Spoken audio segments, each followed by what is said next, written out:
Chair, the meeting's now being recorded.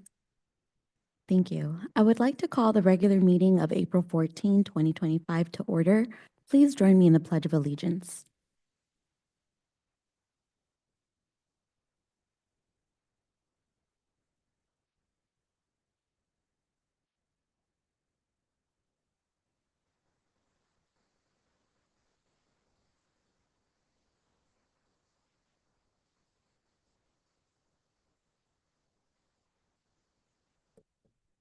Will the secretary please call roll?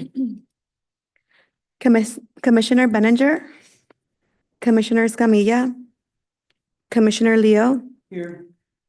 Commissioner Pham, Commissioner Wu, Here. Vice Chair Ramos, Present. Chair Oliva. Here. Chair, quorum has been reached at 5:37. Before we begin, I would like to remind my fellow commissioners to turn your microphones on when speaking and off when not speaking. And when speaking, please place the microphone about 4 inches away from you. Thank you. For tonight, we have Spanish interpreters if you would need Spanish services. Para esta noche tenemos intérpretes en español. Si necesita asistencia, por favor acérquese a la secretaria para más información. Members of the public may attend Planning Commission meetings in person or virtually via Zoom.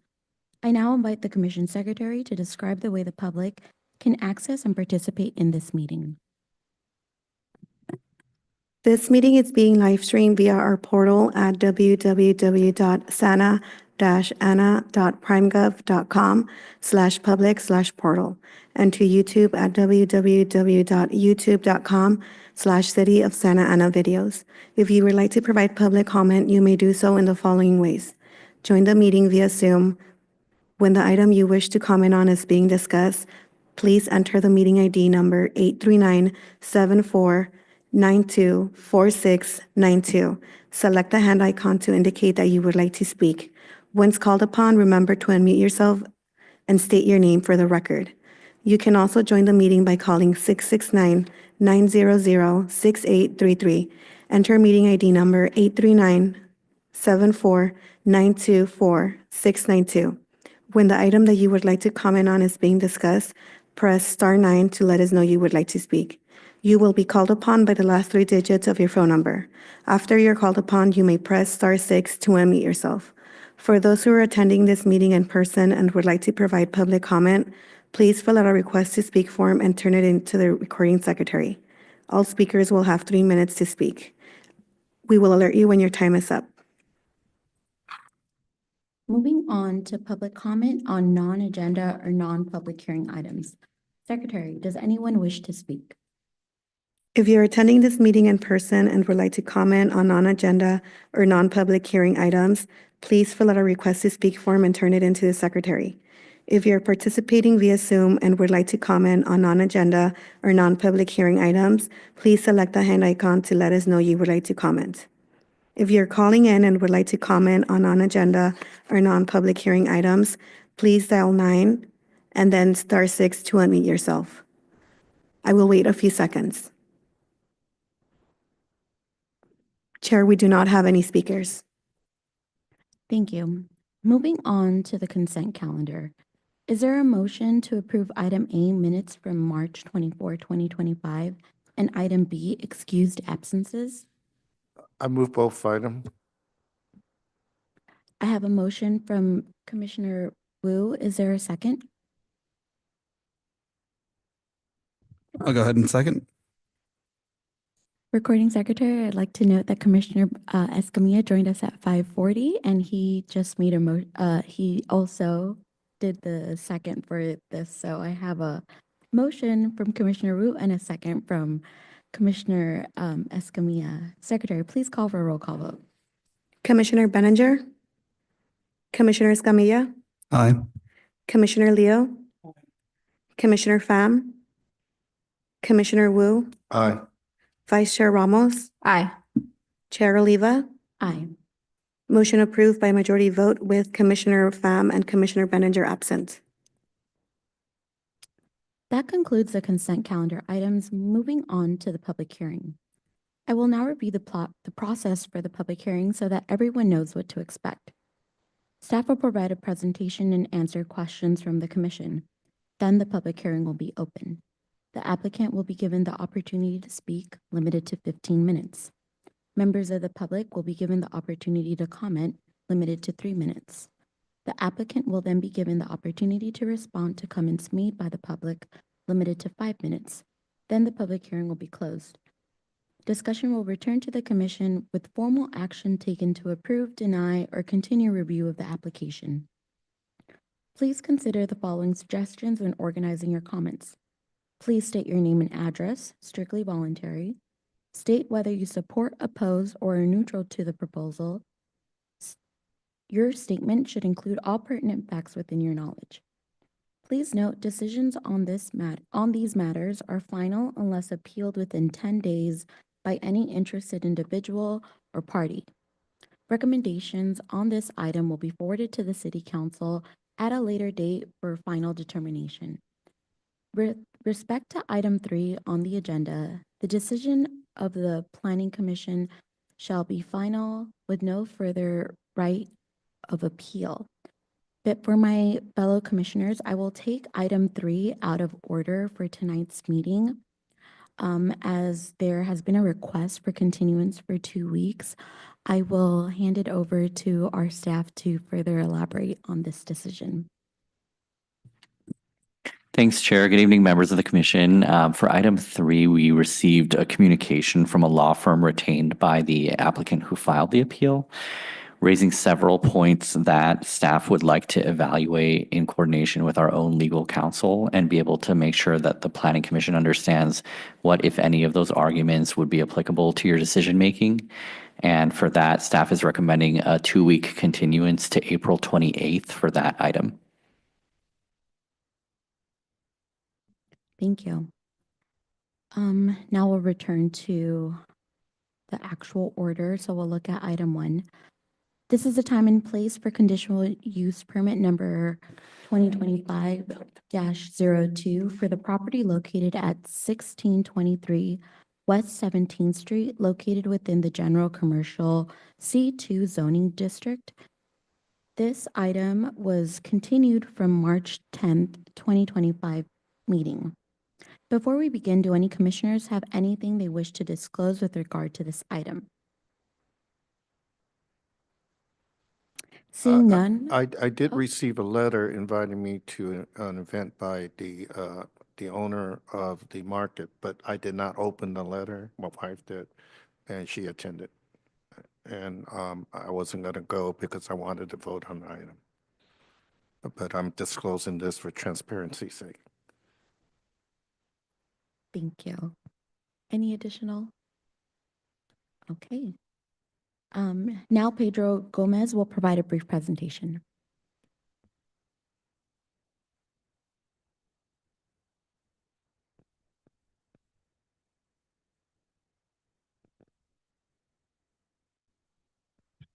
And thank you, Madam Chair. I'm just going to give it a minute to make sure that we can proceed with this item.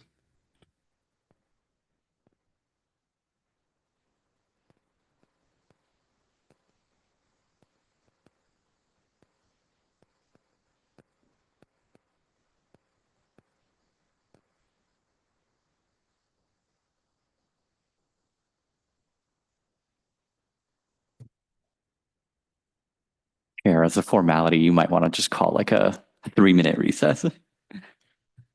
Sounds good. We will call a 3-minute recess. We'll call a 5-minute recess. We'll be back.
And we're back.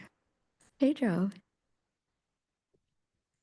So, Chair, before we begin, just for clarity for anyone in the audience and listening at home, item 3 has been continued to April 28th. And should there be a request for another continuance, the applicant will make that request if needed. So that's it. Thank you. Thank you for the clarification. Okay, thank you so much, Madam Chair and fellow commissioners. This first item is a continued public hearing item from the March 10th Planning Commission meeting, and it's a request to allow the sale of beer, wine, and distilled spirits for off-premises consumption through the operation of a Type 21 ABC license at a newly proposed grocery store, and to authorize staff to issue a letter of public convenience or necessity, or a PCN, to the State Department of Alcoholic Beverage Control. The project site is approximately 4.275 acres in size, and it's currently developed with 2 separate clusters of multi-tenant commercial buildings and a surface parking lot. It has a general plan designation of general commercial GC and a zoning designation of general commercial C2. It's surrounded by professional and medical offices to the north, a commercial shopping center to the east, Santa Ana College to the south, and professional offices to the west. For background, the site was developed in the 1950s and occupied by child welfare offices in the 1970s and 80s. In 1994, Northgate Gonzalez Market began occupying the site. The same year, Northgate received approval of a CUP for a Type 20 ABC license to allow the off-premise sale of beer and wine. In 2015, Northgate Gonzalez Market received approval of CUP number 2015-04 to upgrade to a Type 21 ABC license to sell distilled spirits in addition to the beer and wine. Northgate remained in operation at the location until the end of 2022, and the tenant space has remained vacant since. Northgate Market transferred their Type 21 ABC license in November of 2022 to their new location at 2603 West Westminster Avenue. Ole City Market has 4 locations in Los Angeles County, and their origins trace back to 1998 with the establishment of Villa Market in Long Beach. And they are dedicated to providing competitively priced, high-quality foods in a convenient and welcoming shopping environment. They offer fresh produce, meats, seafood, deli items, frozen foods, groceries, beverages, and a selection of beer and liquor. Staff does note that at the March 10th Planning Commission meeting, we received 2 written comments posing questions about the application process, police department review, the number of liquor licenses in the census tract, and general plan consistency. And also during the public hearing comments, we received 2 members of the public spoke in opposition of the project, citing concerns regarding community outreach, over-concentration, and just general impacts. The public speakers requested that the Planning Commission continue the public hearing until the applicant conducted additional community outreach. And the Planning Commission motioned to continue the public hearing to a date uncertain. The action does require renoticing for today's public hearing, so that's why we came back at this time through a public hearing process. And again, the next couple of slides provide an overview of the site photos, the site plan, floor plan, and conceptual elevations. So these are the site photos that were presented at the March 10th meeting. And they show the front of the commercial building facing 17th Street, or the south elevation. And this is the existing site plan. You can see that the single market, as it's described in the plan, is the area of where the grocery store would be located. And here to the bottom, we have 17th Street and College Avenue. And this is a proposed floor plan. There's the site's approximately 11,861 square feet in size, and that's just the tenant space. And the applicant is proposing complete interior renovations that includes demolition of existing interior walls, furnishing, fixtures, and the construction of new partition walls, ADA restrooms, new paint and flooring, new electrical, plumbing, and mechanical. And the improvements would include displays for what they offer: fresh produce, meats, seafood, deli items, as such. And as shown on the floor plans, the total alcohol storage is limited to about 184 square feet of the overall gross floor area, or less than 2%, it's about 1.55%. And this includes a 154 square foot beer and wine cooler area and a 30 square foot liquor cabinet. And here we have the conceptual renderings that are proposed. Staff does want to note that separate from the interior work that's being proposed by Ole City Market, the site property owner is also proposing extensive exterior remodel and various site improvements to include resurfacing of the parking lot, new parking lot striping, and improvements to lighting, landscaping, and signage. And the exterior remodel would be limited to the cluster of buildings that is located to the south end of the property closest to 17th Street. On the screen is just preliminary renderings shown here to highlight the removal of the dated architectural design from the 1950s, including the round arches and awnings and mismatched roof parapets. And please note that, again, this exterior work is conceptual at this time, and it's not subject to Planning Commission's review, but we wanted to include to highlight the level of investments being made as part of this site. Staff did review the applicant's request and has determined that the sale of alcoholic beverages for off-premise consumption at the subject location, it's not going to be detrimental to the health, safety, or welfare of the community. And then pursuant to the municipal code, the subject site is exempt from separation requirements for off-sale establishments, given that the tenant space exceeds 10,000 square feet in size. And also given that it exceeds 10,000 square feet in size, it's not subject to the maximum alcohol storage and display areas for off-sale. Nevertheless, as mentioned earlier, they are proposing display area less than 2%. So well below the 5% if the site had been less than 10,000 square feet. Moreover, the site will be in compliance with all standards of the Municipal Code Section 41-196F for the off-premise sale of alcoholic beverages, which can be found in the recommended resolution of approval. These operational standards will mitigate potential impacts to the adjacent uses and ensure that the use does not become an attractive nuisance to the community. Excuse me. The proposed use will provide an ancillary service to Ole City Market customers by allowing them to have the ability to purchase a wider variety of alcoholic beverages in conjunction with their groceries. In addition, it would allow the market to remain economically viable and compete with nearby stores offering the same types of services, and would allow the market to better serve the community by providing an added convenience and a one-stop shopping experience.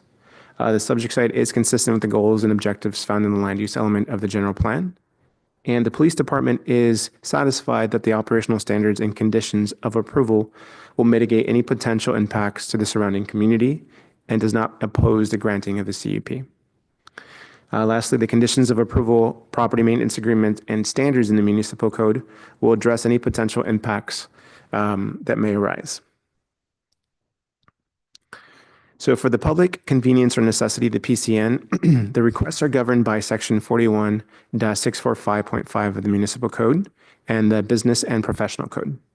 A PCN determination is required for this project because Ole City Market is proposed to be located in a census tract that is considered over-concentrated. And that's where the ratio of the existing retail off-premise alcohol licenses to the population in the census tract exceeds the ratio of retail off-premises licenses to the population in the county, resulting in this over-concentration. For this one specifically, ABC allows a maximum of 2 off-premise alcohol licenses in the census tract, and there are currently 4 active ABC licenses per the table shown on the screen. Ole City Market will mitigate any potential detrimental effects, should any arise, by enforcing policies, protocols, and alcohol-related training initiatives. And the proposed sale of alcoholic beverages would improve the overall functions of the business by enhancing the complete grocery store experience. And staff recommends that the Planning Commission grant a determination of PCN and authorize staff to issue a letter of PCN to the Alcoholic Beverage Control. Since the last Planning Commission meeting, the applicant has worked with Planning Division staff to address concerns regarding community outreach. Specifically, the applicant held a community meeting on Wednesday, April 2nd at the New Song Church at 1010 West 17th Street. Notification included the flyers to property owners within 2,000 feet of the proposed project area, and that's 1,000 more feet than what's legally required for public hearing notices. Social media outreach to representatives of the Riverview Neighborhood Association and Artesia Pilar Neighborhood Association. And the community was attended by a mix of participants who were at New Song Church for unrelated activities, but there was a group of community representatives that were there representing the Riverview West and Artesia Pilar neighborhood.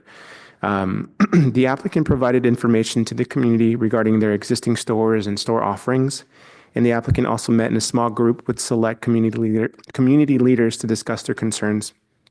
And then concerns brought up by the community leaders included ongoing crime, transit activity at the location and just the general area, as well as overconcentration of the alcohol sales. In accordance with the California Environmental Quality Act, or CEQA, and the CEQA guidelines, the project is exempt from further review pursuant to Section 15301 or Class 1 for existing facilities. There is no fiscal impact associated with this action. And with that, staff is recommending that the Planning Commission adopt the resolution approving conditional use permit number 2025-02 as conditioned and authorize staff to issue a letter of public convenience or necessity to the State Department of Alcoholic Beverage Control. Staff does want to note that representatives from Ole City Market are in attendance today. Should there be any questions directed to them? Thank you. Thank you. Does the commission have any comments or questions for staff? Commissioner Scamilla. Yeah, thank you, Pedro. I guess just to start off, with LA Market, like, are they now then essentially subleasing then to the other two areas? And I know that there are two units that are not going to be, I guess, part of this project, but I'm just trying to understand the kind of ownership structure and the leasing structure on this site. So is it that they have a kind of master lease and then they're going to be subleasing to two other entities on either side? Thank you for the question, Commissioner. As I understand it, we have the existing site plan on the screen now. The lease hasn't been finalized. I think it might depend on the outcome of this request, but as I understand, prospective lease would be of the single-story market here for a concept grocery store, which is the subject of today's request. Okay. There are future plans for this adjacent tenant space as well that I'm highlighting here for potential sort of like public food market, kind of like a 4th Street Market type of thing, that would be operated by Ole City Market as well. So it'd be under the same sort of lease, different lease agreements, I'm sure. But the adjacent tenant spaces that are currently there to the, what would that be, the east? As far as I know, they're proposed to remain. Okay. Again, the Ole City Market staff is here in case they might have some I guess, items to clarify that I didn't cover as part of that response. Yeah, and really the only well, part of the reason I ask is just because the way that the design looked, there were like multiple signs with LA Market, and my understanding is they really can only have one major one, per side essentially. So I'm just wondering if we're not approving, but tacitly okay, and kind of just the sign and the deployment of signage on this particular site. But if there are, those are just placeholders, I just wanted to have an understanding if those are basically placeholders at this point. Yes, it's a conceptual sort of iteration of what they would like to do with the site. But yeah, essentially it'd be two sort of tenant spaces, one here and the grocery store on this end. And each one would be subject to the city's sign ordinance, which allows a certain number of signs. So on here, it's just conceptual. And we have notified the Ole City Market staff that they'd be subject to all planning and building requirements for the signage, including the number of signs. Okay. And then since we're already on this with the conceptual renderings, is that like a brick facade that's already kind of there? Because again, the existing structure from like the 50s and 60s looks like it's just a lot of lateral brick that then did have layers kind of added on top of it. So yeah, there's like some segments where you can see that it's like the original brick facade from like the original like 50s, 60s design. And then Northgate, I assume, came in there with 60s or 70s. This looks like something they probably did in the 90s with that parapet. But I'm just wondering if the intention is to go kind of back to the brick facade and then kind of changing everything on top, I guess, or if we're not even at that point yet. We're not really at that point. The applicant hasn't fully submitted like the formal submittal for the exterior facade remodel that would be required. That may be a question for our applicants, though. I don't know that they have their architect on here today, but I don't know what's behind that sort of stucco facade. But it may be that the existing structure is brick, or they may be applying new brick, I guess, facade. But that's something that would be done as part of like an administrative planning review to make sure that it's consistent with our standards and that it goes through the building permit process. Okay. That's it for me because we're not supposed to be here talking about design, just the CUP. But thank you for that. Commissioner Leo. No questions. Vice Chair Ramos. Yes, I have one question. So I believe the last time we heard this, I asked if there would be any other changes to the parking lot beyond restriping and resurfacing. Are there any updates on that? And my questions then were just personally knowing that that's a very difficult parking lot to navigate. I'm wondering if there were going to be improvements. At this time, beyond the response that we provided on March 10th, there isn't any new developments. There has been some preliminary conversations about the parking spaces adjacent to the driveway off of 17th Street. Some of our staff in the Public Works Department has identified a concern just with the required backup, the angle of the parking spaces, and just the rate of travel on 17th Street. So that may be something that's considered as part of the planning and building review process once it's submitted. We are tasked with ensuring that the site obviously is adequately parked. So we'll be looking at all the requirements that are in place now and all the existing nonconformities that are in place, including landscaping, parking, and lighting, and just make sure that the overall proposal meets today's standards, essentially, or closer to, essentially. So beyond that, though, there isn't any sort of new information that I can provide to you regarding the parking specifically. Okay, thank you for that. And also just wanted to note that there was a very thorough public comment submitted. So just ask staff to look at it and see if there's anything that can be taken there as a suggestion. I noticed there was a recurring theme of like just wanting to ensure that everything is ADA compliant, which I'm sure is already a part of everything that staff does, but to the extent that anything else there can be considered, I think that would be great. And then I also just want to say thank you to staff for continuing this item and bringing it back.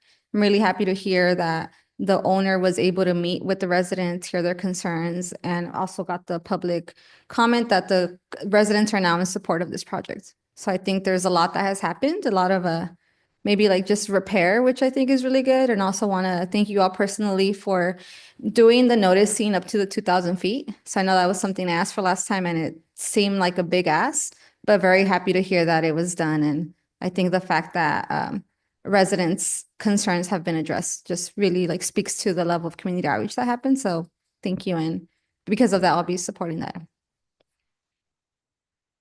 Commissioner Wu. Can we go to the site, Matt? I have some questions regarding the environmental comments that were made by the community. To the left of the red line is who occupied that space there?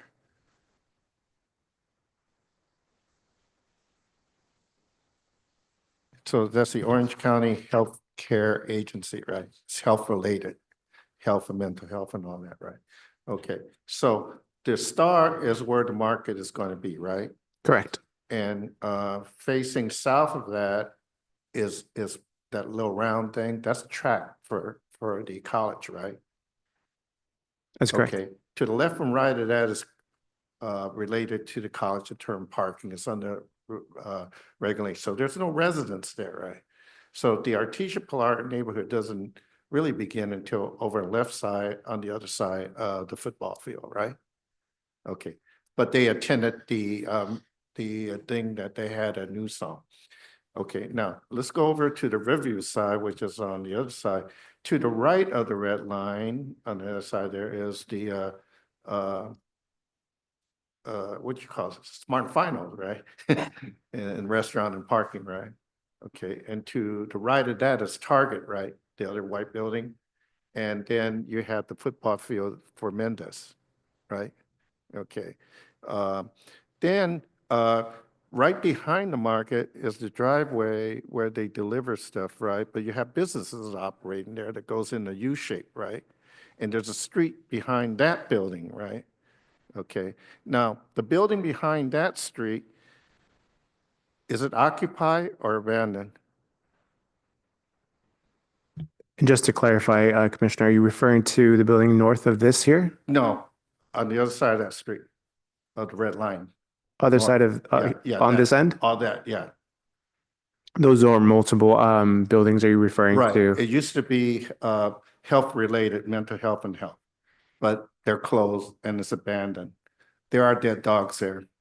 The weed is overgrown in the lawn. It's not related to the market. Okay, and I repeat, it's not related to the market, as was commented before. There is transient problem in the neighborhood, but it's kind of transient. There's a transient that camps out in front of Target. So should we close down Target as a result of it? Are they at fault of bringing them in? You know, so the association, I just want to clarify, there's a difference between, you know, associating problems and having real problems. The real problem is the abandoned property that's boarded up. That's on the other side of the street, 2 buildings over. And that's an enforcement issue, right? Okay. And all one has to do with enforcement issue is what? Call Ghostbusters, right? And you guys will send over inspectors and things and deal with that. So so getting back to the market, as I understand it, the Riverview neighborhood had an opportunity to hold, but it was not agendized on their agenda. It's not publicized on their Facebook page, but Artisha Blar did that and had agendized and had the meeting. And they could have had a meeting to talk about it further, okay? But staff, you guys followed up, gave them the time to do it and all that. And as a result of meeting, you got more positive reviews. I just want to point out that sometime when we hear of crime and things, you know, unless there's a record of it, you know, like police report, I don't know of any police report on Northgate because they have security guards. You know, they didn't have it at first, but over time they decided to have one to just greet people, let people in and out, and you know, control parking from time to time. So I don't know if the new owners are planning to do that. Second part of there is that the extension, I think their thought is to have that food court with more related. Not fast food, but you know, something in between that you find in food courts. All right. And so it seemed to occupy the space left of the jewelry store and that other small business that Commissioner Escamilla was concerned about. So I think environmentally, when you say that would improve the area from right now not being leased, not being occupied. And if they're willing to, if you're successful in getting them to repave the parking lot, will solve another one of those issues, because I would agree with Commissioner Yuri Ramos that it is a concern right now. It has had its day, you know, and it needs to be done. So that's all my questions related to the environmental factor and whether or not they're really homeless encampment and problems there, as we had heard in previous testimony. There doesn't seem to be encampment because I visited it because I wasn't sure what was back there. And when I found out, I was more concerned with the dead dogs and cats. Thank you, Commissioner. Unrelated to the market. I have no questions for staff. The public hearing is now open. Would the applicant like to speak on the matter? You can approach the microphone.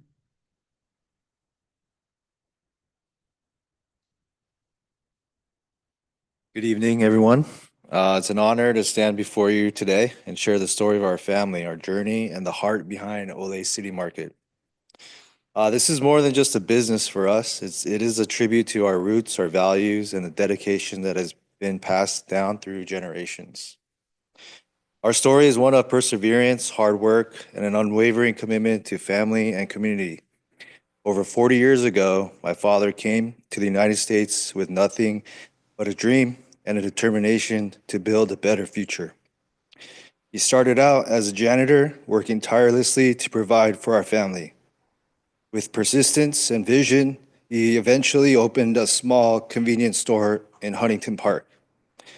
After years of dedication, he sold that business in the early 90s and took a bold step forward, establishing our first grocery store in Long Beach.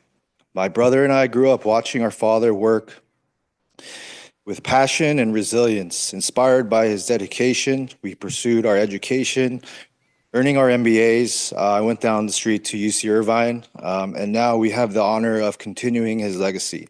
Ole City Market is more than just a business to us. It is a reflection of our family's journey, a continuation of our father's vision, and a testament to the values he instilled in us: hard work, family, and perseverance. With our father's foundation and our passion for innovation, we are committed to taking Ole City Market to the next level.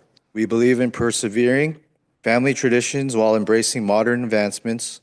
Our mission is simple: to create a place where people can experience high-quality products and exceptional service at more than fair prices. As we move forward, we remain dedicated to growth and innovation. We are data-driven, focused on building efficiencies, and committed to digitally transforming our company to better serve our customers and community. At the heart of it all, our values remain unchanged: honoring our legacy, serving with heart, and staying true to the principles that built his dream. We take pride in bringing the best products and service to our customers, but beyond that, we are committed to creating a space where our community feels welcomed and valued. Whether it's through our carefully curated selection, the smiles of our team, or the warmth of our hospitality, our goal is to make everyone feel at home. Just want to say thank you, and now I'm going to turn it over to our produce buyer, Alfonso. Hello, everybody. So I've been with Ole City Market since October of last year. I'm very proud. I'm very inspired by the vision. I'm inspired by the imagination. And one of the things that really brought me to their attention was the fact that they're going to open a store in Orange County. I was born and raised in Orange County. My daughter actually goes to Santa Ana College right across the street. I know Santa Ana has a lot of offerings, has a lot of choices. What we're trying to do is bring an alternative to the big store names that are in Santa Ana now. Also have experience. I worked at Northgate for over 12 years. I also worked at Superior for almost 5 years. And what I see happening is we're going to bring an alternative to the neighborhood. And I know they're going to say, hey, everybody's got grocery stores. There's grocery stores everywhere. But what we're going to do is we're going to start where everybody stops. I know you lost a store, which was Northgate. When I was at Northgate, that was store number 7. I know the community and the city really loved Northgate, they really liked the store. And what I said at the meeting, that the outreach is, if you guys liked Northgate, you're going to love Ole City, because it's a throwback. It's going to bring you back to the days of the pride of Santa Ana, where you guys were the only store that had, or the only city that had a store like the El Toro Market. You guys are going to be, or Santa Ana is going to be the only store that's going to have an Ole City in Orange County. And we're building a brand, and we're building a name. And, it's something that I believe that, has been lost a little bit in Santa Ana. Northgate did a concept store, and they moved it to Costa Mesa. So we're going to bring that back, and we're going to start something like that in Santa Ana.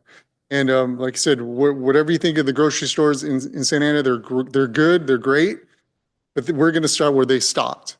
So when Mr. Wu talked about, hey, there's a lot of stores in the neighborhood, it's not the same. What we're going to bring is something different. Although it's going to be at a smaller scale, but everything you'll be able to buy at those stores, you could be able to buy at our store. But then we're also going to add a great food hall. And, the food hall is going to be anchored by Mexican food, the most popular food in America. And we're also going to brand it. It's going to be called Los Chamacos. Along with the Mexican food, which is going to be the anchor, we're also going to provide sushi. We're also going to provide a coffee bar. We're also going to provide different alternatives, healthy alternatives, like cut fruit, cut vegetables, and everything's going to be made in-house. We're going to have real bakers. We're going to have real butchers. We're going to have produce guys and girls on the sales floor, skilled labor. And that's one thing that as Jimmy talked about, is what made the company. So if you talk about the perimeter departments, the fruits, the vegetables, the meat, the seafood, the bakery, that's where we're going to really accelerate and also, hang our hats on. And that's, I think, some of the things that the big box stores have lost touch, where they have commercial bakeries or commercial, what do you call it, commissary type businesses where they make it over here and they deliver it to the stores. But at Ole City, we're going to make stuff right in front of you. One thing that Jimmy and his family talk about is food theater. kind of like what they're doing on 4th Street, right? Where they got the open, where they got the windows and everybody can see the chefs cooking, everyone can see everything prepared. That's what we're going to do in our stores. And that's something that I'm very excited about, and that's why I came to Ole City Markets, because I know that it's something different. It's something that, that we kind of lost touch in with the big guys. So, I mean, and another thing I want to add to, I think there was a misconception with the initial thoughts of our stores that that was going to be kind of like a glorified liquor store, but it's definitely not. It's going to be a full service grocery market with all the big name Madison name brand items that you could find: Coke, Pepsi, Frito-Lay, all the beers. But we're also going to add craft beers, things that you can't find in the big stores. We're also going to make it a very safe environment, family friendly, meaning from the parking lot to the store. It's going to be lit up very nicely. And we're also going to have guards. We have guards in all our stores right now. So, I mean, adding on to Santa Ana, we're going to bring whatever's needed and whatever's allowed is what we're going to give to the community. Another thing that Mr. Wu concerned was transients and I'm sorry.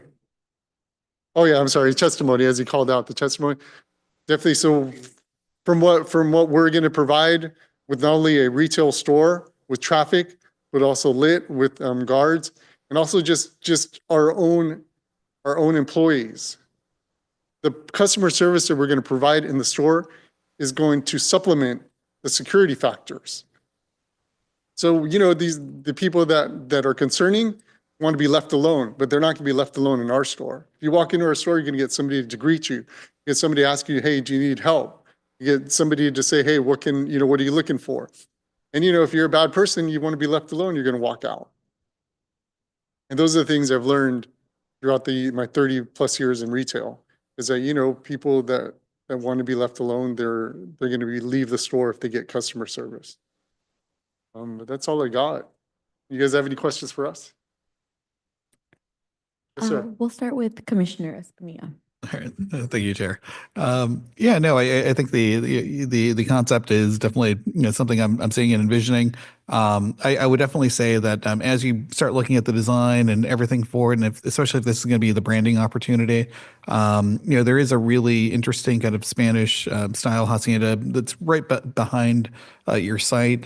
So I would ask that you maybe consider a different sort of architectural style, because I know that that's one critique that's come in, at least kind of with the general renderings. The California contemporary kind of box is looking a little weird for me, just from what I've seen so far, right? I actually have no ability to decide on that. All I can do is to tell you that that's at least my initial kind of view of it, right? Like to me, it looks like a yellow Aldi's almost, so that's what immediately is coming to mind, just kind of with like those kind of boxy turrets that you got going on there.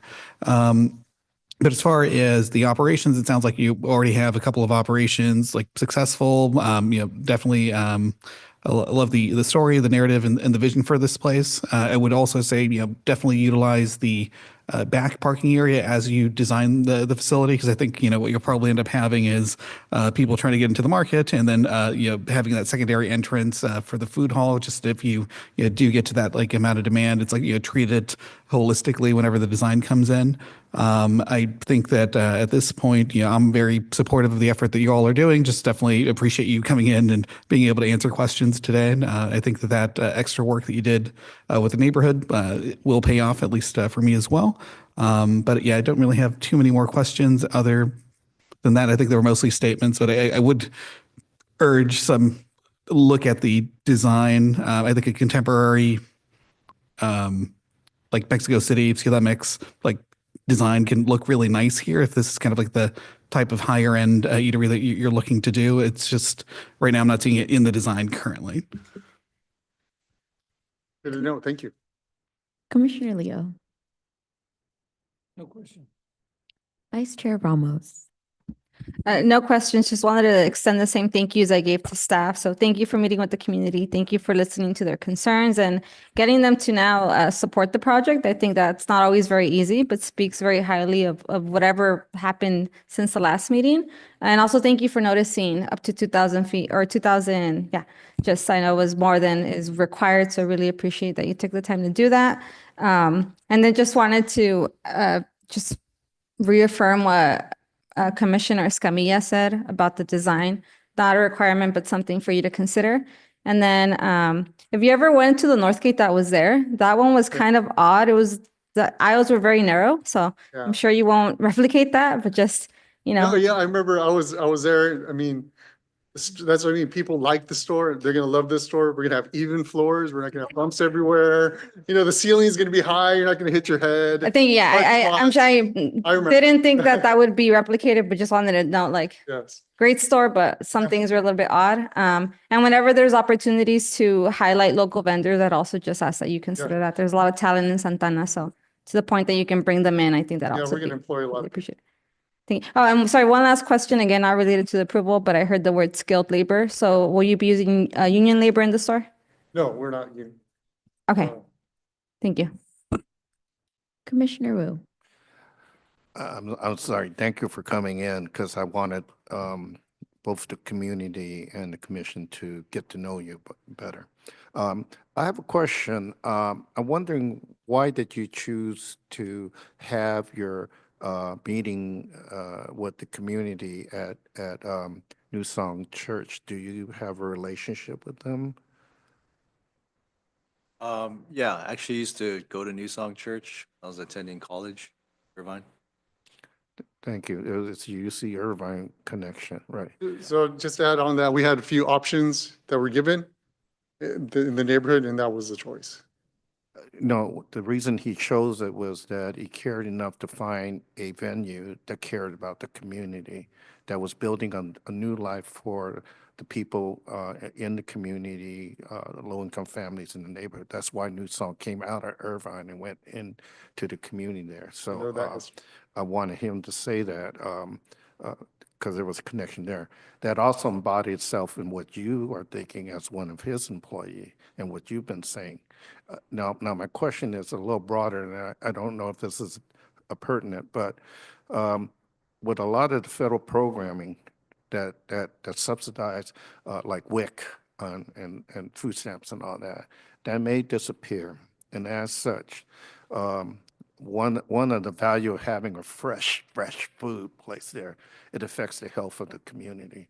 And having it at prices that can be affordable to the low-income people in Artesia Pilar and also in Riverview would be nice. I don't know how you're going to do it, but if you have a magic formula of getting to some of the farmers locally and trying to negotiate some prices to keep prices low, I think that's one of the good thing, because the little grandmothers and wives with their children, rough strollers, they walk there. They go through that location is a good location for a for a market that is responsive to the community.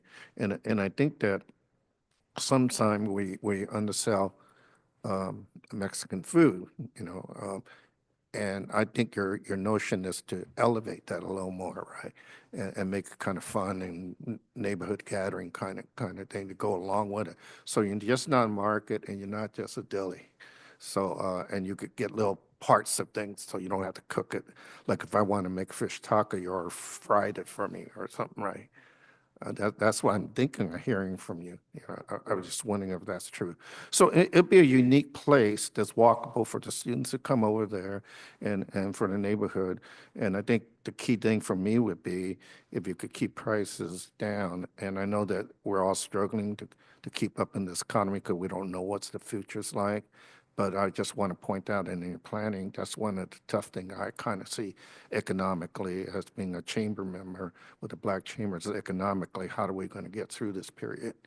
So I don't know what your thought on it, but I'd like to hear about your fresh produce. And so. You know, I think one of our competitive advantages, to your point, is that we are small scale, so we can work with small local vendors. Everyone we use right now is local. Everyone, I mean, meaning in a radius of 50 miles. Because we're not big enough yet to work with the big guys in Salinas or in Santa Maria or, in other big growing areas along the valley. So that is a competitive advantage that we can do that. And we can also maintain lower prices because of that reason. Because, in the economies of scale, it works against the big guys sometimes because it takes a lot of movement, a lot of stuff to make things happen. So that's where we could definitely provide those savings to the customers. And when we get better costs, better pricing, we pass it on to our customers because we also have to compete. It's a market mechanism. So, and that's something that we've been very successful at already. How can we do what we do with only 5 stores? It's because we have to work better. I mean, I always use the analogy of Moneyball, in the Oakland A's. I mean, how do they win? How do they compete against the Dodgers? How do they compete against the Yankees? They have to be smarter. They have to make every penny count. And that's something that, is exciting. And it's something that, as I talked back to the throwback of Santa Ana, we're going to be doing those kinds of things.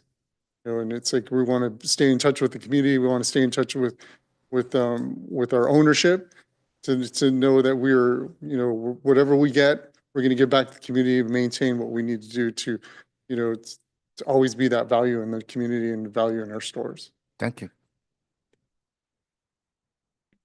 I appreciate the story y'all shared with us, the concept of what Ole City Market means, and it's more than just a store. So thank you so much for sharing that with us. And something that really stuck with me was that y'all are going to start where these other stores stopped. So that I really appreciate that. So thank you so much for coming and speaking with us and answering our questions. So thank you so much. With that, please, you may take your seat. Thank you. Recording secretary, have we received any written communication, or is there a member of the public that would like to comment on this item? Chair, we have received a total of 2 emails in the form of public comment for this item before the 3:30 p.m. deadline, which has been distributed to the commission and posted online.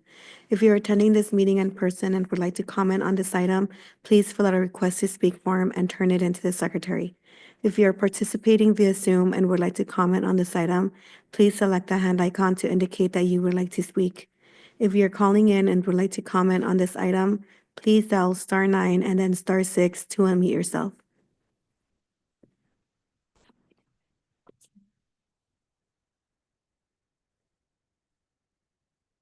Chair, we do have a Zoom speaker.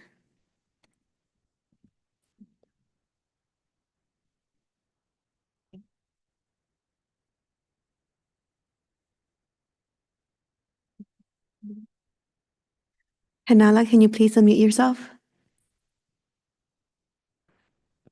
Yes, can you hear me well? We can hear you. Okay, perfect.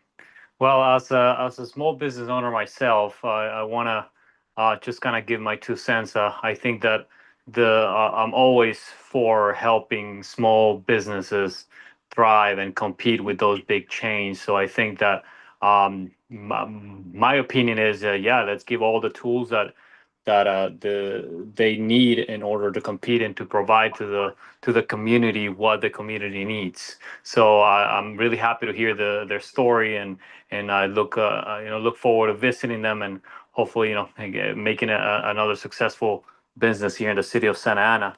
One last and to add to this, I wanted to clarify: is point number 3 in today's agenda going to be discussed, or is this going to be postponed for the 2 weeks that was at the beginning? I'm just a little bit confused. Thank you.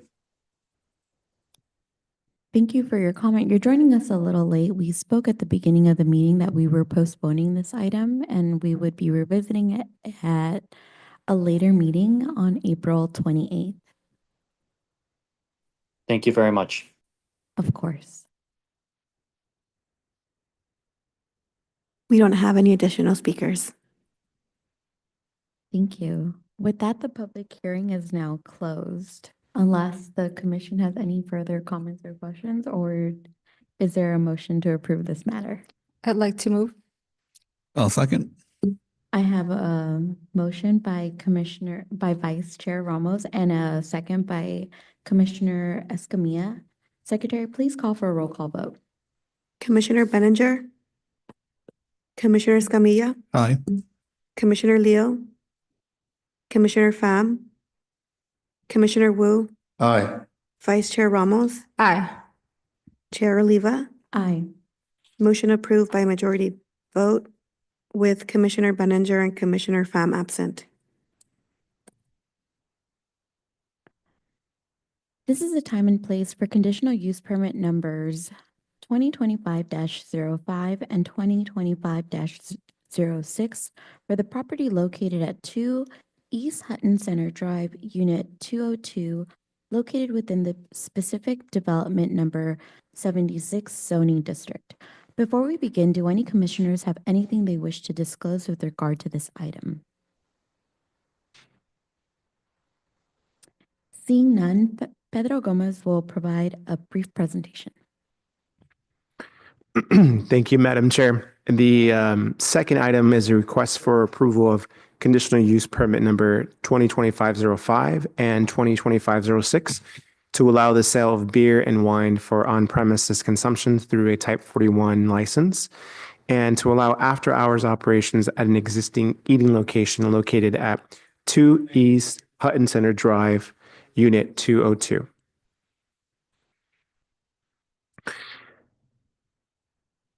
The project site is approximately 1.5 acres in size, and the tenant space is approximately 1,700 square feet in size. The site is currently developed with a multi-tenant commercial building, and the unit is an existing full-service restaurant. It has a general plan designation of District Center Low, or DC1, and a zoning designation of specific development number 76.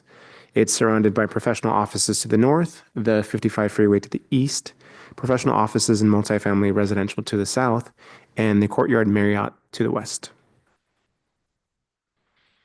And then just for some background, the MacArthur Plaza was developed in 1984 with a multi-tenant commercial building, which included 9 tenant spaces, about 42 parking stalls, and on-site improvements, including landscaping, planters, lighting, trash enclosures, etc. The subject tenant space has been occupied by an eating establishment since 2001. Togo's Eateries occupied the tenant space from 2001 through 2019. From 2019 through 2022, Yang's Braised Chicken Rice occupied the tenant space. And then June 1st of 2022, Little Pan received a certificate of occupancy to occupy the space and has been in operation since. The applicant submitted the requested CUPs in February of this year, 2025. And so this slide highlights the existing sort of conditions. These are the site photos of the tenant space. You can see that the tenant space is located here within the integrated, multi-tenant building. And this is just another vantage point of that same tenant space. And this is the south elevation. And here we have the existing site plan. You can see that the sort of the black lines here denote the unit space 2002. I was thinking of the word hatched. So hatched space here, 2002 is the Little Pan. And the rest of the tenant spaces along with the existing parking lot, the trash enclosure, and landscaping. And here we have the proposed / existing floor plan. Proposed really because of the new alcohol storage that would be proposed, but effectively there's no changes to the existing space beyond the area of storage for alcohol. And what would be included for storage would be about 25 square feet or so, or 1.5% of the gross floor area dedicated for the alcohol storage, which is well within the 5% maximum required, or maximum allowed, in the municipal code. And since opening in 2022, the city has not received any complaints or issued any notices of violations to the operator. The site's not located within any immediate proximity to parks, playgrounds, schools, or religious institutions. And the close proximity to the multifamily uses to the south is consistent with objectives and policies of the specific development 76. The applicant is proposing an alcohol storage and display area of less than 2%. And then the sale of alcoholic beverages will be to allow the eating establishment to be competitive with similar full service establishments. And then the operational standards applicable to ABC licenses will mitigate any potential impacts created by the use and will ensure that the use will not negatively impact the surrounding community. The proposed hours are not anticipated to create any nuisances related to noise and or lighting due to the site's physical distance away from sensitive land uses. The proximity to the multifamily is consistent with the overall goals as mentioned previously and objectives of the specific development.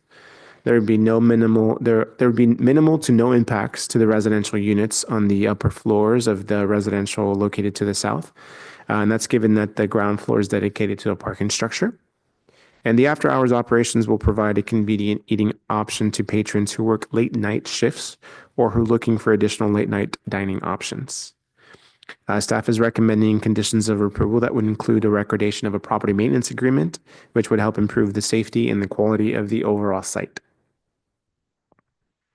The approval of the requested CUPs is consistent with the general plan land use designation of District Center Low, as commercial uses are a supportive land use, and the approval would be consistent with several goals and policies as noted on the screen.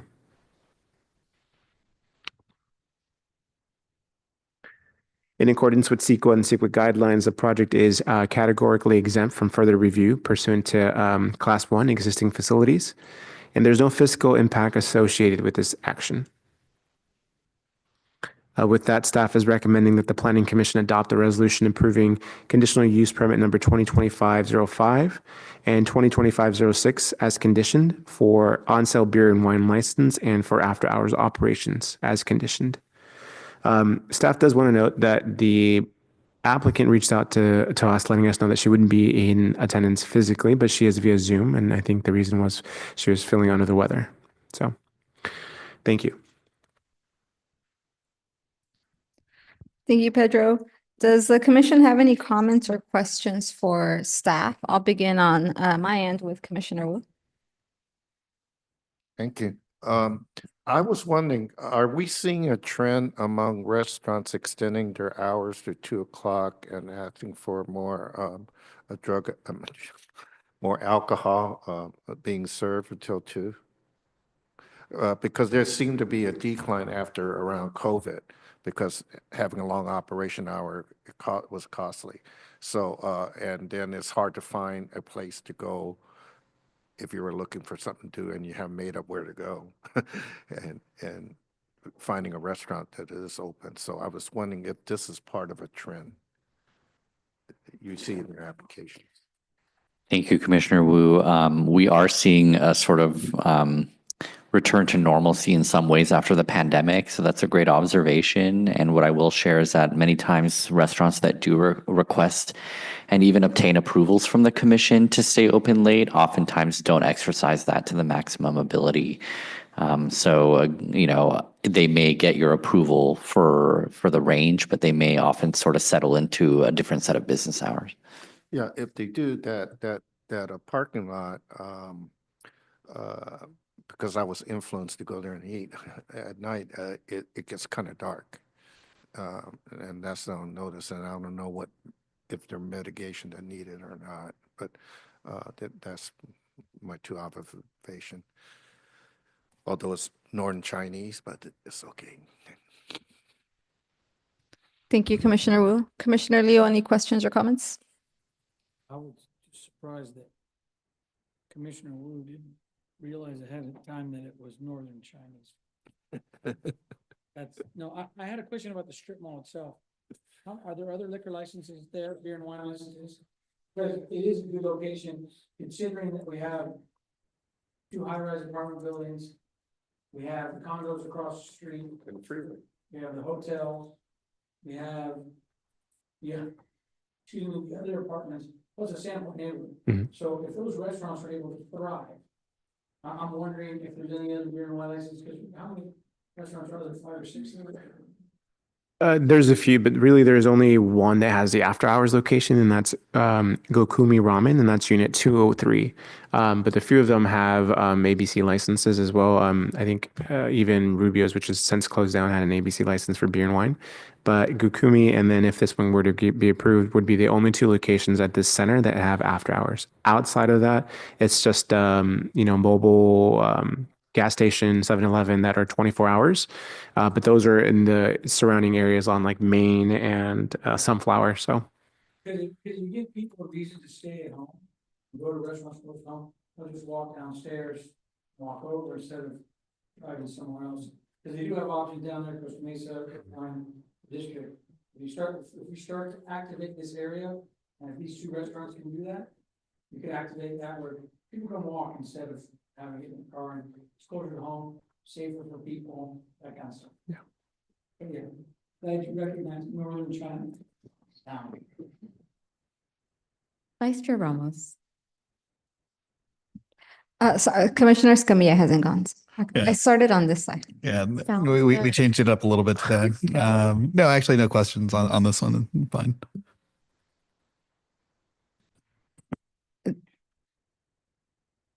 Thank you. No, I think any question I had was asked by Commissioner Leo, so I'm good. Thank you.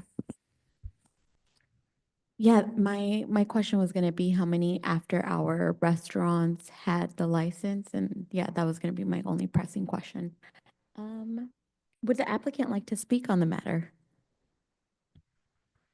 thank you, Madam Chair. And I believe it's Ms. Vicky Liu. If she's in the Zoom meeting, please let us know. Yes, I am in the meeting. Hi, Ms. can you hear Liu. me? Yes. Go ahead. I'm sorry. I'm sorry. I couldn't. I was trying to attend, but my body doesn't really feel good. Like I'm sorry. For myself, I was an international student when I was in high school. I came here when I was in high school. I came to UC Irvine. So then after that, I start to build my own business. So this restaurant is my second restaurant, and because of a lot of things going on, so I really a lot of things going on for my other business, and this restaurant is kind of one of my important restaurant because we mainly serve dumplings, and I really want our neighbors, all the people around us to try to learn our food, and our food is our price and our dining experience are very casual. So I'm hoping if we can serve beer and wines with late night, so we can serve more people that work late to come to our restaurant to enjoy. Yeah, I believe that's it. Yeah, thank you. Thank you. Do any of the commissioners have any questions for the applicant? Commissioner Scamilla? No, I just want to thank you for this restaurant and opening it up, and I think it's going to do wonderfully there at the location, and totally okay with the proposal. So thank you. Thank you. Commissioner Leo? Vice Chair Ramos? No questions, just thank you as well. Commissioner Wu? Your buns are very good. Oh, thank you. I would just like to say thank you for opening a business in Santa Ana during COVID. I'm sure it was a struggle and a half, so thank you for opening up shop in a little corner of our city. I don't have any additional questions. Recording Secretary, have we received any written communication, or is there a member of the public that would like to comment on this item? Chair, we have not received emails. We have not received public comments on this item. If you're attending this meeting in person and would like to comment on this item, please fill out a request to speak form and turn it into the secretary. If you're participating via Zoom and would like to comment on this item, please select the hand icon to indicate that you would like to speak. If you're calling in and would like to comment on this item, please dial *9 and then *6 to unmute yourself. I will wait a few seconds. Chair, we do not have any speakers. Thank you. The public hearing is now closed. Is there a motion to approve this matter? I'll make the motion to approve. I have a motion from Commissioner Scamilla. Do I have a second? Second. I have a second from Commissioner Leo. Secretary, please call for a roll call vote. Commissioner Benninger, Commissioner Scamilla, Aye. Commissioner Leo, Commissioner Pham, Commissioner Wu, Aye. Vice Chair Ramos, Aye. Chair Oliva. Aye. Motion approved by majority vote with Commissioner Pham and Commissioner Benninger absent.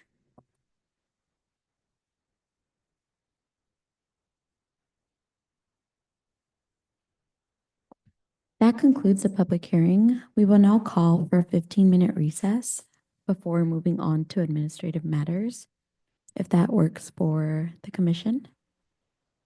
Yeah, perfect. We'll be back in 15 minutes.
Continue 3? You have to continue 3? Okay, so what do we have to do? We're here for a what? Oh.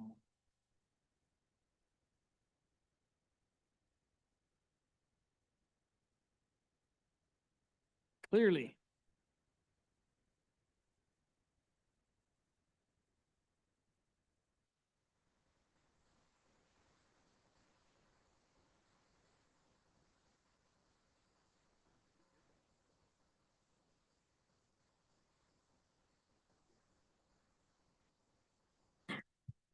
Recording secretary, we can start the meeting again.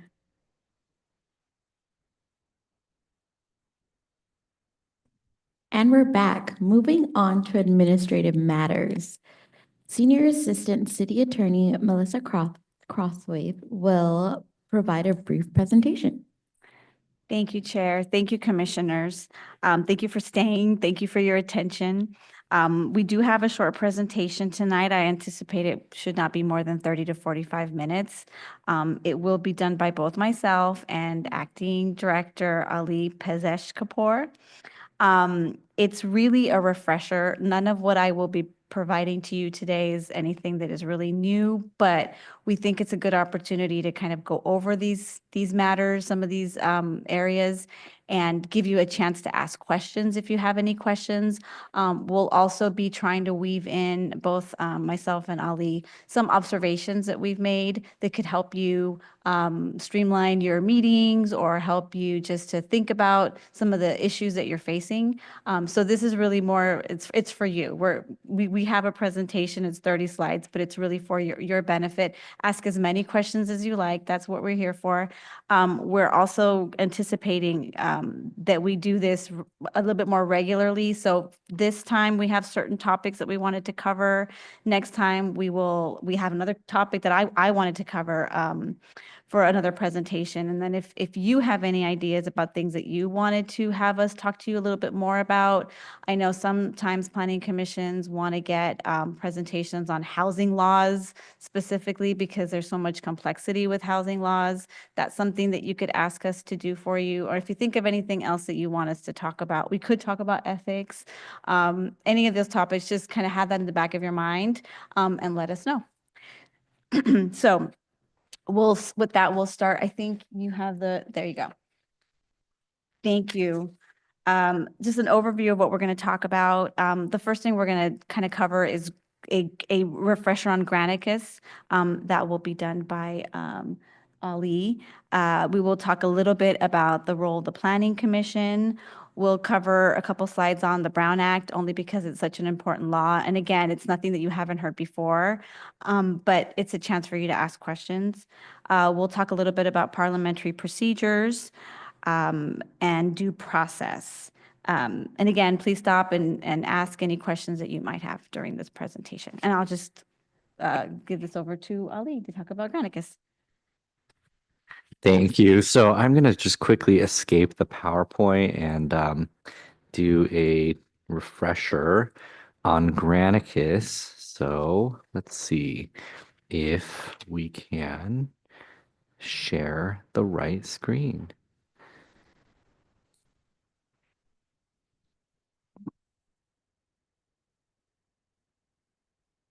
Sweet. All right. So from time to time, the website where agenda packets is published is changed frequently. So in terms of the aesthetic or how the information is laid out. So I wanted to take a moment to ensure that all the commissioners are aware of how to access staff report packets. And for that matter, anyone that could be listening at home and wants to have the same level of access to the information that the commission considers. So whenever the agenda packet is published, our commission secretary, Nubia Ocampo, sends an email to the commission and anyone on the interest list that the packet is available for viewing online. So paper packets are no longer distributed. They haven't been distributed for about half a decade now, I'd say at least 5 years. But for the information is online. And when viewing the website, you'll see a list of upcoming meetings or current meetings.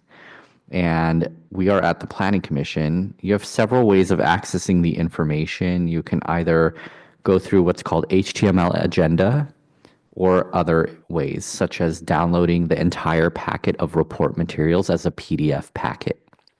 Either way, it's up to you, but I'll take you through first the HTML agenda packet, because what that looks like is this as an agenda with items that are clickable.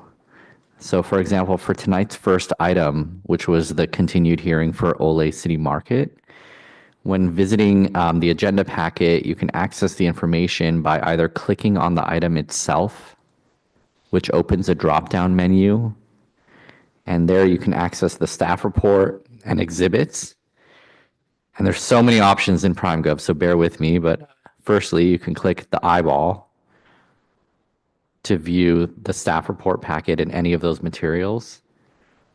You can zoom out, you can zoom in, you can use the hand pan to scroll down, or you can just scroll using your wheel. If you're interested in a certain search term, you can actually hit the search button up here and look for keywords. So if you're concerned by, let's say, public notification, then you can actually type the word notification and it'll do a search for all the instances of the word notification in the staff report packet. So here it takes you straight to the public notification and community outreach section. So that's if you're interested in just keywords or key topics. Going back, you can also download the item as a PDF. So if you click this cloud with the down button, that's the download. And it opens it up here as a traditional PDF using your browser or Adobe Acrobat. If you don't want to click individually through these items, you can also go back up to the top and just click download. And it'll assemble all those items into a PDF that you can then open on your own as well and read as a singular item. So it's downloading right now. The file size is a bit heavy, but you'll see it generates a PDF that shows basically everything relating to that one item. So the reason I'm sharing this with you all is, again, sometimes this information is, or the way that the information is laid out on the website can change from time to time. I also want to reiterate that the staff's PowerPoint presentations that they're giving, the staff presentations are a condensed version of the staff report, but the staff reports often have the rich details that sometimes proactively answer the questions that the community or the planning commissioners may have. So you can see that when I click that download button, it does a little cover sheet to the item, and then it'll go ahead and actually assemble the staff report and the resolution and all the exhibits. I think we had a question tonight about other liquor licenses in the area. Staff had prepared this map showing that, and then a list of the, or sort of the information was in the staff report. So that's another way that you can view the item. If you don't want to go through that sort of clickable agenda where you click every item and you go one by one and read and open the files, you can also do what I usually do, which is click these little 3 dots and click packet, and it just takes everything, the minutes that you approve at the beginning of the meeting, the staff reports for multiple items, their exhibits and attachments, and assembles them into a comprehensive PDF. And that way you can just scroll through that and read at your own leisure as well. So are there any questions from the commissioners about how to access information in staff reports online? Okay, excellent. Thank you. Then I'll pass it back over to Melissa. Just one moment as I reload the PowerPoint.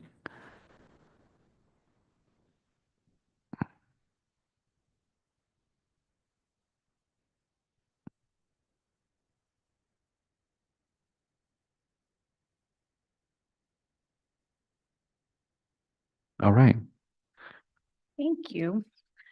So the second topic then we'll be covering is the Brown Act. Very familiar to you, use it every time we have our meetings. The purpose obviously is to avoid secret meetings. It's a law that's been in place since the 1950s, and it just wants to ensure that decision-making is done transparently, openly, and in a public meeting. So the way the law reads is that all meetings are open and public unless there's an exception, right? And in for cities, that would be closed session, but it reads that way. Everything is to be open and public unless we, the legislature, tell you otherwise. Next slide. What is a meeting? It's very broad. It entails more than voting. We do know this at this point. Any gathering of a majority or a quorum of the members at the same time and place to hear, discuss, or deliberate upon any matter that's within your subject matter jurisdiction. That's really important. If you get together and you discuss sports, you discuss holidays, any kind of fun things, right? That's not within the subject matter jurisdiction. So that's important to keep in mind. It's also, it's about vote. It includes more than voting, more than action. It also includes when you're listening to or discussing any item that could be on the agenda. So it's, again, it's very broad. So just to posit a question for you, if a quorum of the planning commission stays after a meeting is concluded and they're talking about something that was on the agenda, is that a meeting of the public body?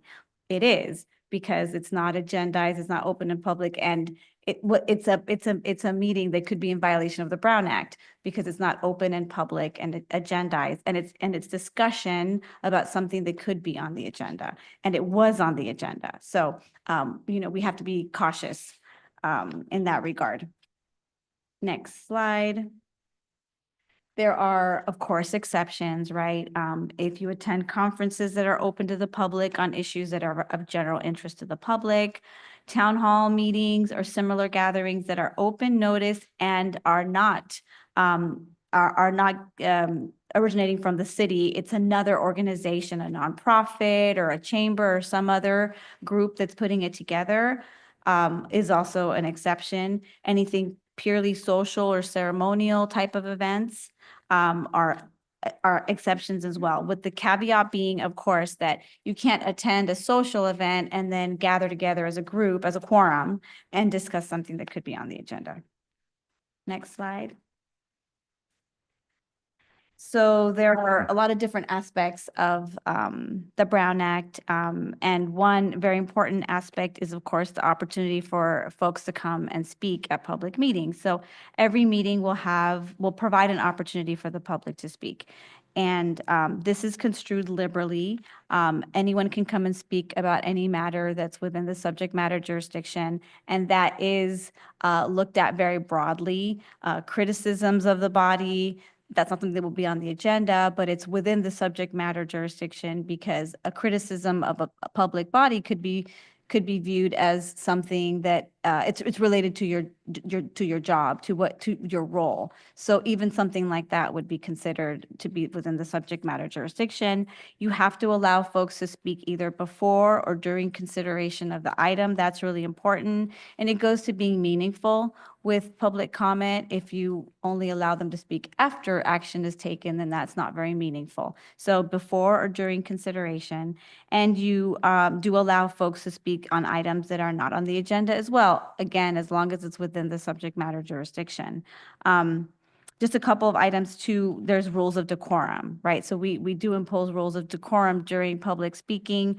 We can allow folks to speak only for a limited amount of time. We can allot a certain amount of time for public speaking. These are all permissible. Next slide. So for a meeting to be open and public, it has to be agendized. So you only speak on matters that are on the agenda. There's no action allowed or discussion allowed on any item that's not listed on the agenda, but there are some exceptions.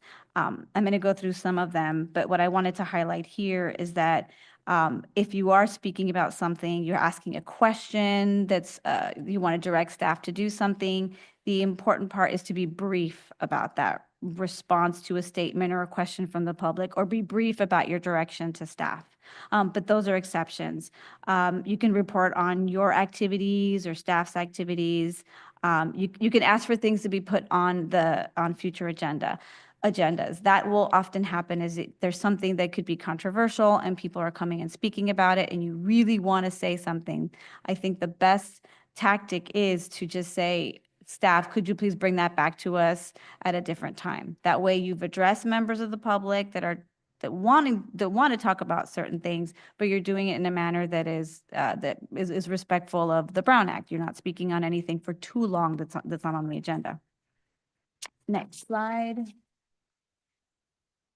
Serial meetings are prohibited. These are essentially meetings, but they're done without you being in the same physical place or at the same time. It's a series of communications that will happen between you. That when it involves a majority, leads you to a collective concurrence. And the concurrence has been defined as advancing or clarifying the understanding of an issue. So even asking questions about what does that actually mean, Commissioner? What do you think? When it's done with a majority, could be a serial meeting. Facilitates agreements or advances the resolution of an issue. If you ever have questions about serial meetings, please make sure to contact us. Thank you. You're anticipating thank you. So some examples of serial meetings are, we call them hub and spoke and daisy chain. You've probably heard all this before. Hub and spoke would be one person in the middle facilitating communication among all of you inadvertently or not. It wouldn't be staff. We would obviously ensure that wouldn't happen with staff, but it can happen with members of the public inadvertently. It can happen with developers that want to speak to all of you and then are sharing information that they've gathered from from the rest of the commissioners. Daisy chain is when it's from A to B, B to C, C to D, each person being a member of the commission and then communicating with the next commissioner about what they've discussed. Telephone, obviously can happen by telephone. Emails, we put everyone on BCC for that reason. Years ago, this was an issue when we were all getting used to technology and sending these mass emails, and people would hit reply all, and then all of a sudden everybody would be hearing the same information. It could violate the law. I have seen it done, and you have to correct it by having the meeting, either having the meeting again or having the meeting to begin with. I think as recently as, gosh, I want to say maybe 4 or 5 years ago, I saw a city in the South Bay that had an email chain where that happened and they had to have a meeting. And social media. Social media is raising a lot of issues for us. There was recent legislation that said that as public officials, you can use, Instagram, or I'm a little older, so Instagram and Facebook to communicate on, to answer questions, provide information to the public, and so forth. They are allowed as long as the majority of the members do not use any social media platform to discuss among themselves official business. And the discuss among themselves is where it becomes really tricky, because emojis, sharing posts, like sharing articles amongst a majority of the members is considered discussing or deliberating. So while on the one hand, yes, you can use social media, on the other, you have to be very cautious about what groups you're in and who are in your member list or your friends list. So that's something to be very mindful of. Or you could be like me and not use much social media at all, and then that's it. But we understand. Yes.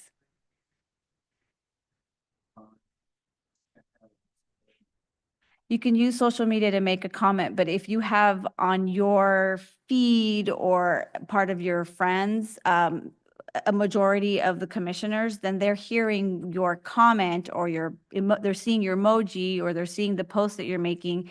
And if it's within the subject matter jurisdiction of what you're doing, it could be in violation of the law.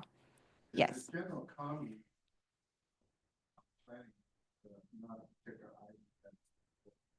It doesn't matter, because even if it may not be before you now, conceivably something could come before you if it's in the planning realm, right? Yes.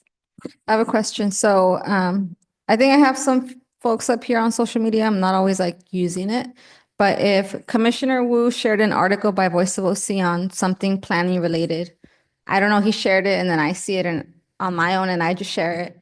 and then Commissioner Escamilla shares it, and then Commissioner Leo shares it. And I have no clue any of them shared it. Could we still be accused of having a serial meeting? I think it's very possible that you can, because you just noted that you saw it, right? So you're seeing it. You may not have I see it after facilitated the it. fact. Like after I post, if we all posted it independently, and then I noticed afterwards, like, oh, we all shared the same thing. Could somebody accuse us of having a serial meeting? It depends on how you share it. So it depends on the platform. So if it's something like Facebook, they would have to be your friends. If they're not your friends, then they wouldn't have seen you post that. Then I think you would not have an issue. But it depends on the social media. Yeah, it was a very interesting legislation, because when it first came out, it's supposing, right, to allow you, it says it allows you you can use social media, but when you start to get into these kinds of questions, then I don't think it provided much clarity. And I think it actually erred on the other side, where it said you might have a problem. Yeah. Would this still be an issue even if you don't have anything related to you identifying yourself as a planning commissioner? If you're using it as like just as a personal account, would that still be an issue? Well, Or I think it's still you. So even if it's not like, Planning Commissioner Oliva as the title, I think it could still be problematic. Yeah. If you guys have questions about social media, because you use it often, then we can talk about that. My Greek professor made a comment about Socrates students, killing him because he became very tyrannical and right-wing in his thinking.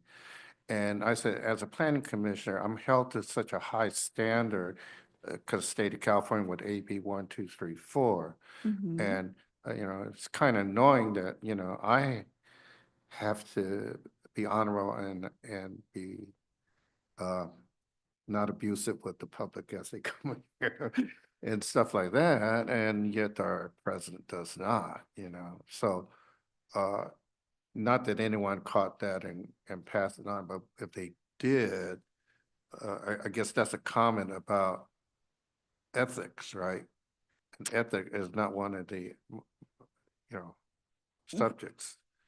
Well, Brown Act it's about ethics as well, right? But you bring up a really good point, which is something that I did want to talk about, is that it's true, you don't have as many, you are held to a higher standard. And I think in some cases, you don't have as many privileges as you have when you're just a member of a public. You kind of give some of that up.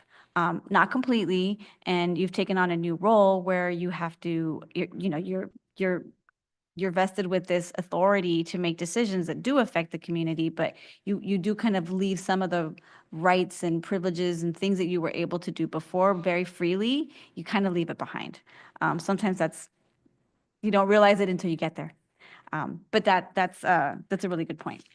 Yeah, and I think that points to like, just because you have an interest in something monetarily or a donor does or something like that, you're held to a higher standard because of the priority, right?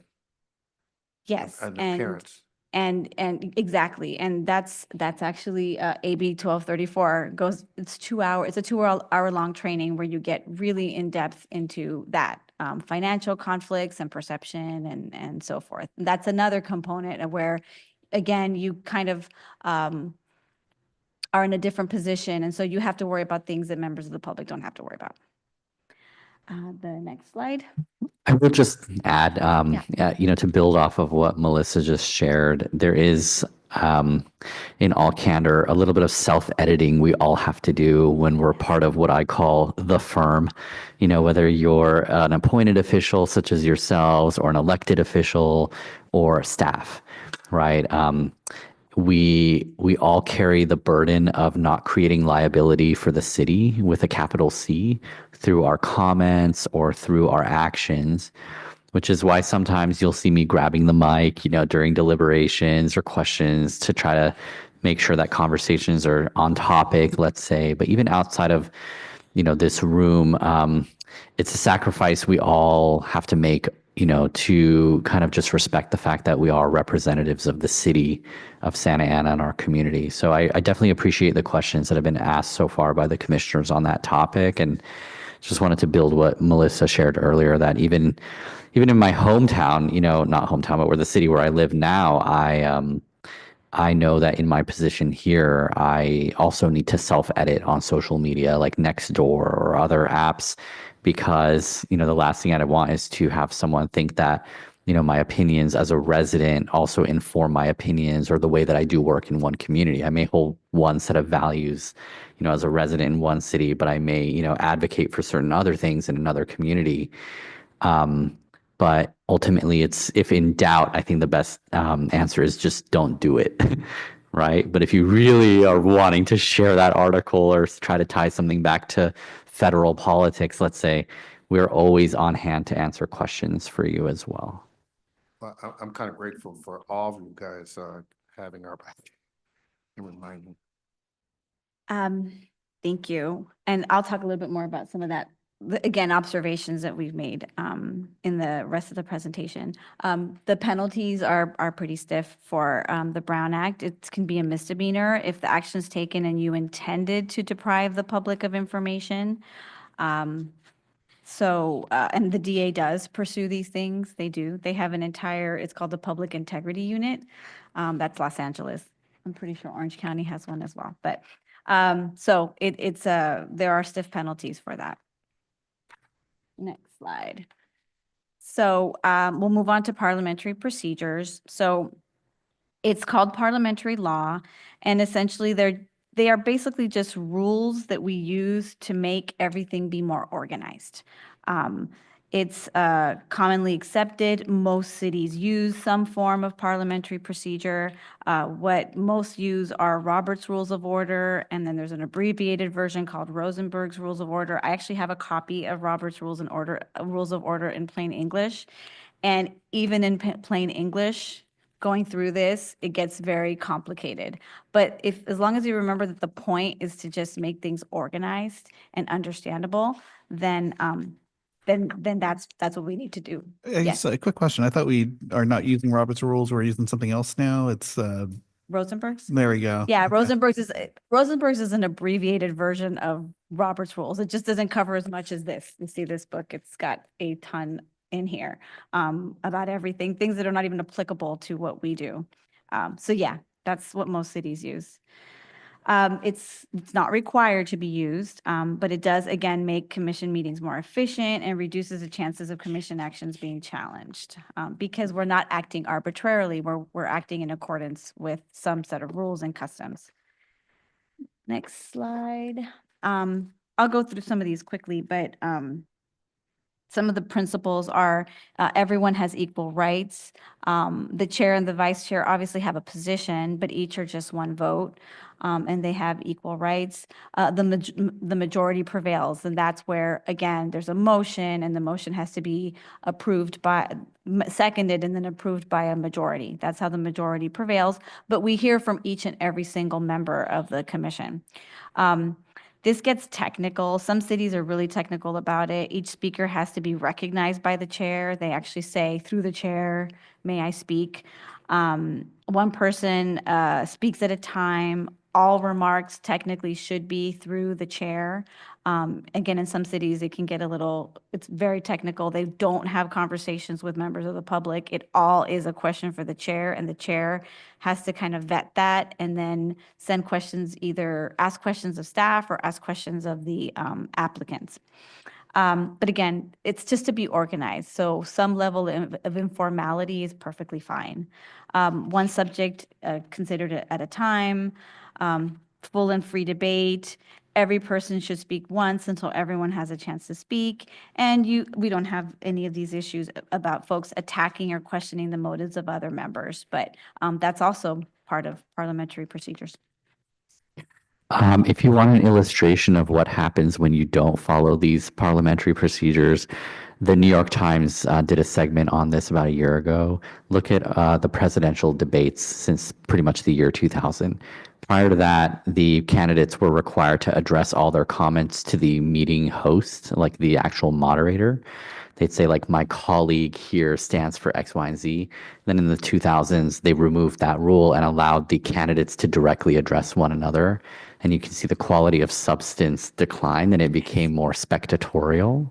And I think it's really telling that because this body does not do that, that you actually respect your chair and sort of take your turns, that we have such high quality and well-organized meetings. So just as an illustration of what can happen when you don't have these rules in place, just wait every 4 years for that example.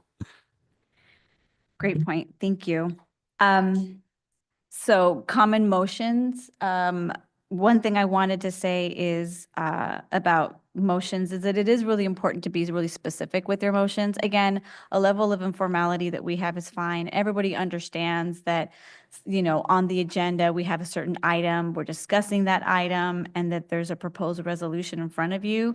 But to the extent you can, try to remember to make your motions as I move to approve the resolution number, so forth, regarding X, Y, and Z.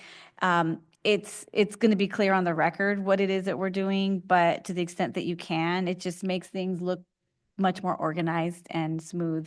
So that's important. But the motions that we have are, there's a basic motion. We all know what they are: moving and seconding. Motions to amend. Here we do kind of an informality, which is a friendly amendment. We don't go through an actual amendment that gets voted on first and then going back to the first amendment. Essentially, a member of the commission will ask the moving party to change their motion. Friendly amendment, that's fine. There's substitute motions, which are, essentially a way of not voting on the motion that's been put forth first, because if you have a substitute motion, you vote on that first. And then motions to reconsider occasionally will come up, not very often. They have to be done at the same meeting and they have to be done by the prevailing side. It's essentially when someone changes their mind after an item has been voted on. But there's lots of different, again, there's a whole book on motions and what goes first, what goes after, how you do it. They have to be germane. Amendments have to be germane, for example. There's a lot of different quirky rules in here. But the takeaway here is just be specific. And if you have friendly amendments, just be really specific about the amendments. Something else I would note is that if we're changing conditions, if you can, make sure to ask staff, if we don't already do it, ask staff to repeat what you just said so that we make sure that we get it. Sometimes it goes very quickly and we don't do it. Feel free to say, okay, I'm making a motion to adopt resolution, blah, blah, blah, with the following conditions. Staff, can you read that back to us? And then we can do that. Next slide. Thank you. So courtesy and decorum, that's also part of parliamentary procedure. One person at a time has the floor. We don't have issues with that. Chair recognizes each speaker. Discussion focuses on the agenda items and not on personalities. That's really important, and I'll probably talk about this a little bit more towards the end with respect to findings. I just have one slide on that, but it's really important to stay on point because in many cases what we have are public hearings, right? They're quasi-judicial proceedings, and so there's a record being created. So it's important for later, if we have to go back to that record, that everything that was spoken about was relevant to the issue at hand. So that's very important. It's part of being organized, but it's also, there's a legal basis for that as well. So bottom line is just stay organized in your discussion. And sorry, it's me again. So this is important for everything. But out of that, everything, the most important stuff is like anything dealing with like group assembly, expression, religion, any of those topics. We need to make sure that your questions are relevant to the land use ask that's being made, not relevant to the belief system or the values or anything like that. So again, thinking about yourselves as members of a firm, it's tempting sometimes to pontificate or make statements that reveal our position on a certain topic, but everything we're saying even right now is going to be downloadable and available in the future. So we often grab the mic again and interject because we are trying to protect the integrity of your decision-making process. But just remember that there's certain types of applications that are incredibly important to stay on script. Right. I agree. And I'll make a couple of other points about that in a second. The next slide, the role of the Planning Commission. So again, because we're bringing it back to land use, that's what you are assigned to do. There's a commission on parks, there's a commission on all types of different topics. You are land use. So certain powers and duties are laid out in the code. I just downloaded, I just placed this here so that you could see where it's at. But throughout the Chapter 41, the zoning code, there are other duties that you have. You have to make decisions on CUPs, you make decisions on variances. So that's all laid out, and that's your job. Your job description is right there in the municipal code. Next slide. Yeah. Yeah. No.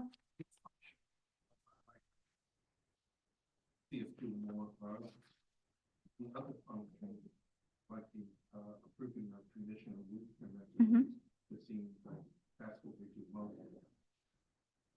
Yes, I think that it's important to, obviously, your staff has to bring those items to you, your tasks with looking at the CUPs and some other things, as time permits. I think that, staff will bring you other information. You'll be looking, there's study sessions that are coming up, so there will be some other kind of more general, type of, work that you're going to be doing in the near future. Some of the land use kind of questions and issues that you pulled out.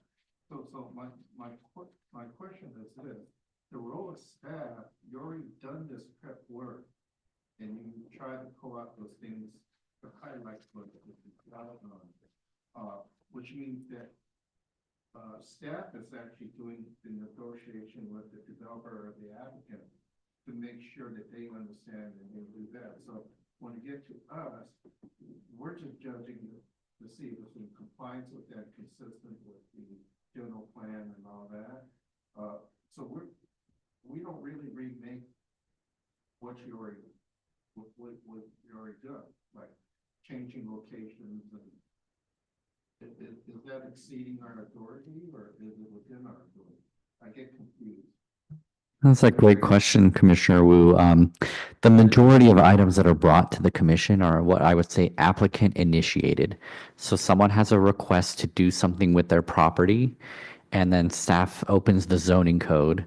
And the zoning code, which is a code that's adopted by the council and informed through community values, bifurcates and says, okay, some uses can be done day to day administratively. Those are the ones that are done over the counter or by staff.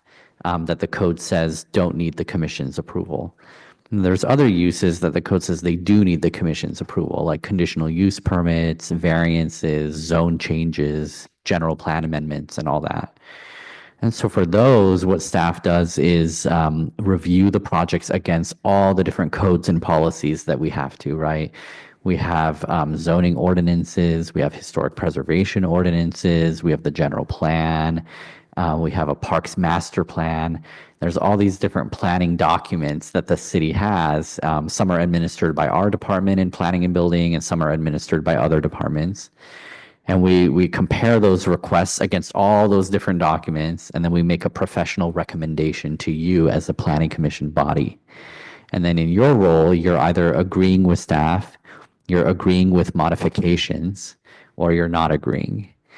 And to your point, everything it has to be, and what Melissa shared earlier, everything about that request and your deliberation needs to be germane to that topic, right? So, for example, if an applicant brought forward a request to have a liquor license at a grocery store, and the commission said, well, I'm not opposed to alcohol, but I think you should sell alcohol half a mile that way. That's not something the commission can do because that's not the request that's before you. The request is to sell alcohol at this location. Or if, for example, a developer said, like Related Bristol, right? We saw that back in August of last year. If you guys loved the project, but you thought wrong part of town, I'd rather see Related Bristol built in Main Place. Again, that's not what the applicant's asking. So it's not the role of the commission or in your powers and authorities to like move a project to another location, but you can make modifications or you can agree with it as is.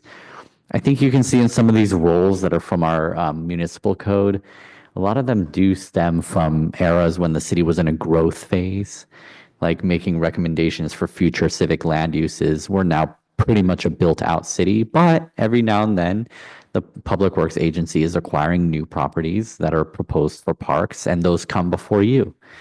Others are day to day, like basically land subdivision, zoning, and other things prescribed by ordinance, like conditional use permits. So it's a general overview, but and then obviously you also have the right to initiate if someone has an idea for something to explore more, you have the ability to initiate that, see if your colleagues agree, and then put that on an agenda for future discussion as well. But you're right, Commissioner, with the majority of these things are applicant initiated. Thank you. So I wanted to just touch briefly on the types of decisions that you typically encounter in the land use context.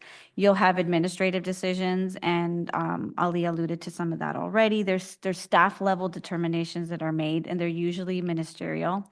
And ministerial just means you check the boxes. Did they provide the required fee? Did they do X, Y, and Z? As long as they're objective and easily verifiable, it's ministerial. You check the box and you move on. There's legislative determinations, right? Those are zone text amendments, general plan or specific plan amendments, specific development amendments that we have in Santa Ana. And then finally, there's quasi-judicial, which are that's basically all the applicant-driven applications. So the CUPs, the variances, development project reviews, minor exceptions are done by the zoning administrator, but it's still a quasi-judicial process, and other discretionary actions. And the importance about these decisions is that they require due process, they require findings. You can have findings also for legislative determinations, but they're very important for quasi-judicial determinations. Next slide. So the importance of findings, and I actually do want to talk about findings quite a bit the next time we do this.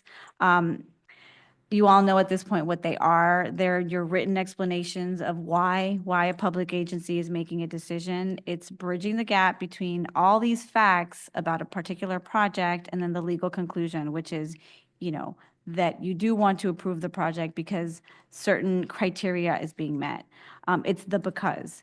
So they're usually the findings that you have to make are either set out by state law or they're set out in the municipal code. And I just kind of give you an example of one of them. They involve discretion. They involve your subjective judgment. Staff will prepare these findings for you and ask you to adopt that as part of the adoption of the resolution. That's not to say that you couldn't direct staff. I've seen it. You don't agree with a finding. You're looking at the finding and you just don't think that something in a particular case will not be detrimental to the health, safety, and general welfare of persons living in or working in the area. What you do is you just direct staff to come back with different findings. But it is prepared for you so that you're able to focus on that. And to the extent you can, referring to the findings in the resolution is appropriate. Oral remarks, debate, boilerplate, that's insufficient. So if we just had a resolution, for example, that said, this project is consistent with the general plan, that's not sufficient. That's just boilerplate. And even though you often have very robust deliberations, those deliberations are not necessarily leading you to the findings. You have to always bring it back to the findings. Some things that are unacceptable sources are ex parte communications, any kind of speculation or conjecture, hypotheticals, prior history of the applicant. Well, this happens to be, I've seen it. This is so-and-so applicant, developer, and the last project you did was terrible. These are not acceptable sources for findings. And opinions, obviously we are opinionated people. We have our ideas about how things should and should not be. But at each item, when we're looking at each item as a member of the Planning Commission, when you are doing that, the opinion is not the important part. What is important is the finding that you're making. And again, they have to be relevant. I think something I wanted to note here, just based on kind of what the case laws say, is it's really important to not make disparaging remarks about particular applicants, not make any kind of discriminatory remarks. Courts have used that. I've seen cases where they've used the language of the members of the body to show that there was a certain kind of intent, or there was a certain kind of bias. We'll talk about bias in a little bit, or a certain kind of animus. So it is very important to do kind of that self-editing. We all have opinions. They're important to have them. We are analytical people, but for purposes of what you do here, it's important to just focus on the findings. Next slide. So due process. What is due process? A public hearing is supposed to be an opportunity for that due process to happen, that procedural due process to be given. It's notice, which we provide, opportunity to be heard. That's when you hear the applicant giving their presentation, and it's having a fair and impartial decision maker. I will note, years ago, probably like 8 or 9 years ago, there was a case out in LA where there was I think it might have been the city council, could have been a planning commission. There was an appellant, there was an appeal, and the members of the body were not paying attention. They were texting, they were walking around, and during the hearing for the appeal, well, the appellant sued, and the court agreed that they did not receive due process because the members weren't paying attention. So I think now that's probably 8 or 9 years ago. But at that time, it was kind of a big awakening. It's really important that everyone kind of pays attention, because paying attention is part of having yourself be heard. So next slide. This is just kind of a little script about how things in an ideal world would work. You have a public hearing. That's where you're providing the due process. So what happens? Staff will present their report. You listen to the report, write down any questions you might have. Then comes the commission asking questions of staff. And it's really just questions of staff. You're just kind of getting the information. It's really important at that time to only ask questions. Avoid any statements that make it look like you've made up your mind. I'll have to say it's important. Avoid asking questions that are leading towards a certain conclusion. Be as impartial as you can, and you're just eliciting information at that point. Then at that point, the commission will open up the public testimony portion of the public hearing. That's the part where everyone comes in, has an opportunity to speak. You always have the applicant speak first, and they're provided as much time as they need to present their case. Although I think we do have some time limitations, but obviously if they are not done within that time frame that you've given them, I would always recommend that you give them additional time. Then the public speaks. And again, the public has a right, but we do limit that time frame to 2 or 3 minutes. You always have the applicant have the last word. They have to have an opportunity to have heard everybody speak and then be able to rebut all the information. Then you close the public testimony portion of the public hearing. In an ideal world, again, you have a motion on the floor, and that's the motion that you're debating and you're deliberating on. Doesn't always happen. It's fine, as long as it's organized. If you want to talk about things first, if you want to ask additional questions of staff, that's fine as well. Just always remember, if any new information, and we are listening for that, if staff is giving you any new information, then we want to have the applicant speak again, because you want to make sure the applicant has a chance to hear everything that you're relying on in making your determination, so that they have an opportunity to contest that. So I would just want to add some color to that.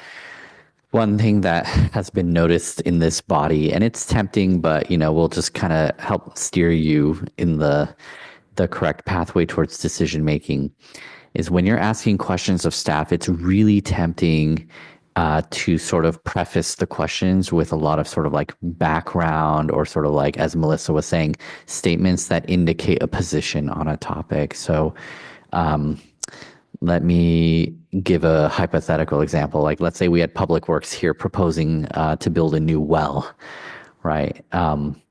It would be tempting for a commissioner to sit there and say, well, we've won the award for best tasting water, and I love the way Santa Ana tastes, and I've traveled all over the world, and Costa Mesa's water tastes really bad, and Santa Ana's is the best. And you make all these sort of qualifying statements, and then you finally get to the question, so staff, tell me, why do we need a new well, right? So it's best to just ask the question, right? Staff, I'd like to know, why do we need a new well? You can save the sort of opinionating, or the sort of, weaving in a personal stance when you're in that sort of phase of explaining why you're making a vote on an item, right? That's kind of the more appropriate. So I'd like to make a motion to approve the new well.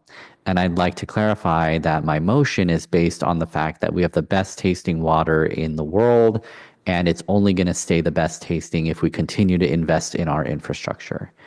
Do I have a second? Yeah, the second is, I'd like to second that motion because I've traveled all the way to Costa Mesa and their water tastes horribly, and therefore I want to make sure Santa Ana retains its #1 spot. And that's where you're weaving in your sort of like opinion. But again, although I'm poking fun at a neighboring city that's wonderful in many ways, what I'm trying to illustrate is that the question that you're asking of staff should just be like a question. But when you come to like the vote and the motion, it's okay to kind of weave in why you're making that vote without also revealing discrimination or bias or anything like that, right? So just kind of consider that as a way to also add some structure to the meetings, as opposed to starting every question with like, I'm going to explain to you why I'm asking this question, is because here's all my beliefs and positions on a certain topic. Right, yes. Would it be fair then, now that we've gotten this clarification, and not to like, put anybody on the hot seat, but like moving forward, would I be able to like, would that be fair? Or should we be more cautious as we move into, upcoming meetings? Or should we just let folks continue speaking? You want to answer that, or do you want me to answer that? I mean, we can both answer it, but go ahead first and then.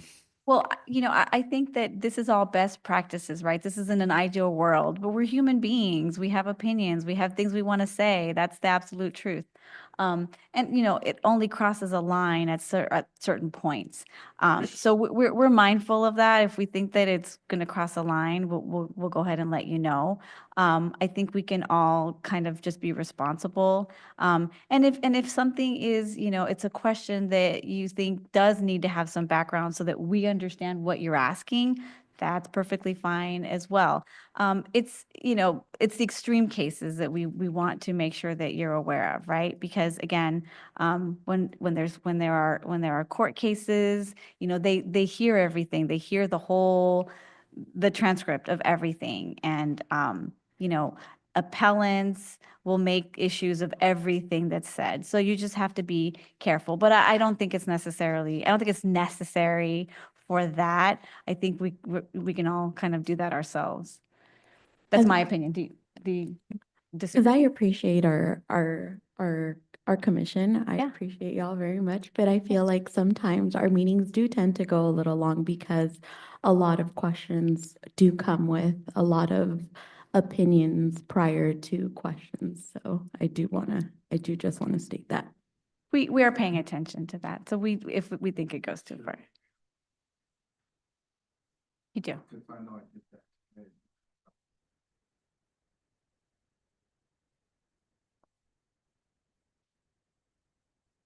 Well, we're still in a meeting, but if you have an example of something like that's fine. We're still in our meeting.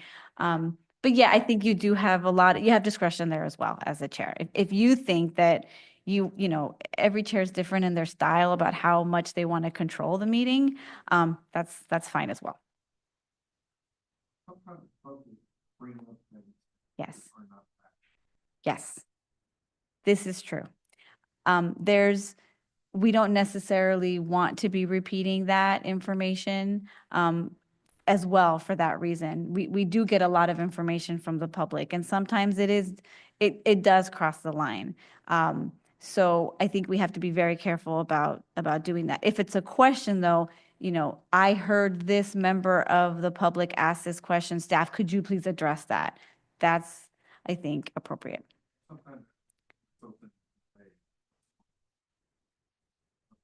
Yeah, it can. Yeah, that's okay. It's part of the work that you have to do. Okay, so the next slide. Or did you have anything to add or no? No, just I think this commission does a really good job. Like sometimes we do hear comments that reflect just a different understanding of information, and we want to make sure that the public has correct understanding. And so I've noticed sometimes commissioners will say, could staff please clarify what is the request of the application? And I think at a prior meeting, we had an individual whose questions kind of indicated that he thought that multiple billboards were being proposed. And when that wasn't the case, the commission understood that, but maybe that individual didn't. And so I think the commission did request a clarification. We spoke with that individual and he walked away with a better understanding. That's something that, again, it's facts, it's relatively benign, as opposed to, you know, people who make inflammatory or purposely misleading statements, where as a commission, again, to use the word self-editing, you probably don't want to give more airtime to something that's not really meant to enhance your decision-making process. It may be meant to derail, stymie, postpone. These are all tactics, right?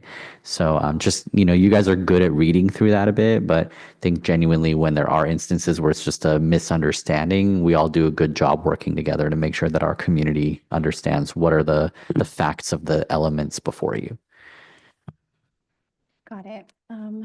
Let's see.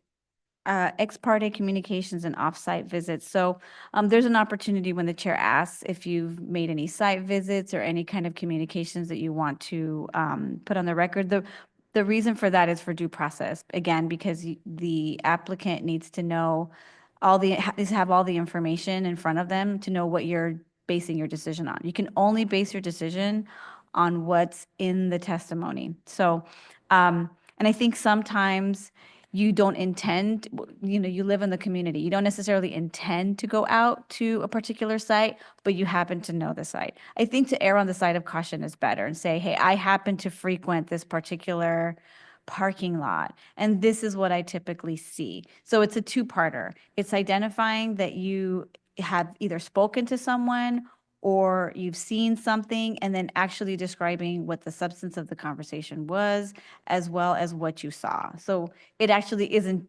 enough to just say, I made a visit or I did talk to this person. You kind of have to say a little bit more. And I would just encourage you to err on the side of caution with that. Let's see, next. So I have a quick Oh, question. yes. So I know there's also a form that we're supposed to be filling out as planning commissioners. I think on previous occasions, that form has been provided to us at the start of the meeting. Okay. Can we just get some guidance on like what the process will be moving forward? I know, I forget the name of the applicant, but they had hired Pam Cepetto, who's a consultant, and she reached out to many of us. And I think a few of us did have conversations. I don't know how many of us have filled out that form, but if we could just get some, it doesn't have to be now, it can be via email, just some guidance and maybe the form attached in case we haven't, so we can make sure that we turn that in. That's great. Yes, thank you.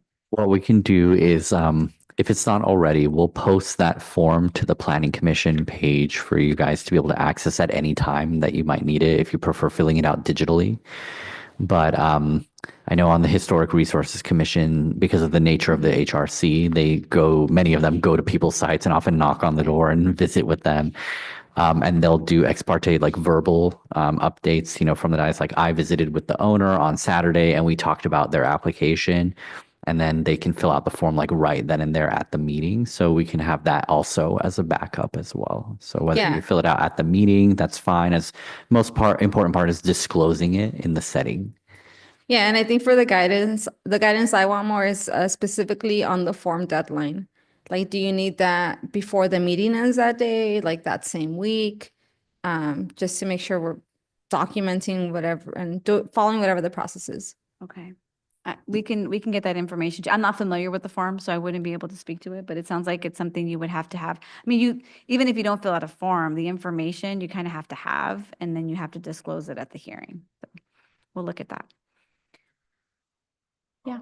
I knew that one neighbor association was going to have an agenda item specifically on a topic that was pending by the commission, so that it gave more time for input. I did not attend because I knew that I may be asked or maybe brought up, so I did not attend. And those are the warning signs, I think it's out there.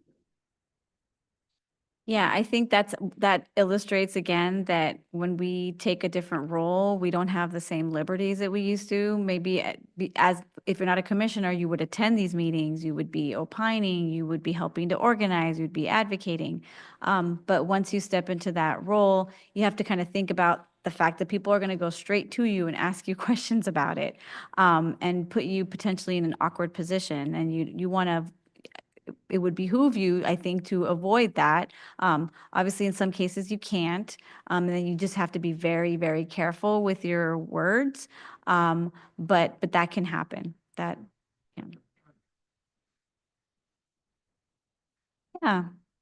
yeah. Next slide. I think that's it about that. Yeah. Actual bias. This is it's a legal determination. If you have an unacceptable probability of actual bias on the part of those who have actual decision-making power, then you don't have an impartial decision maker. You're not neutral. In that case, you can kind of invalidate the decision that's being made. There's a whole body of law related to it. It's actually kind of difficult to prove actual bias. You have to have certain facts. It's not necessarily that, you happen to know the person that's coming before you because you went to high school with them. I wouldn't think that's necessarily going to rise to the level of an unacceptable probability of actual bias. But if you have some sort of pending legal action between you, or it's known among the community that you've gotten into screaming fights with the person. I've seen this, these scenarios happen. Then you may want to consider whether or not you want to disqualify yourself. This is different from conflicts of interest. Conflicts of interest is a whole other body of law. It's there's Political Reform Act conflicts, and then there's common law that can also overlap with bias, but this is a whole other level of possible disqualification.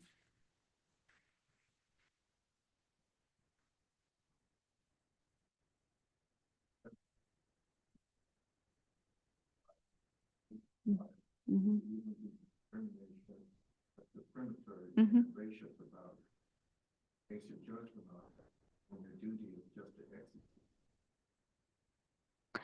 Why do we have so many rules for local government? I have thought about this a lot. We do.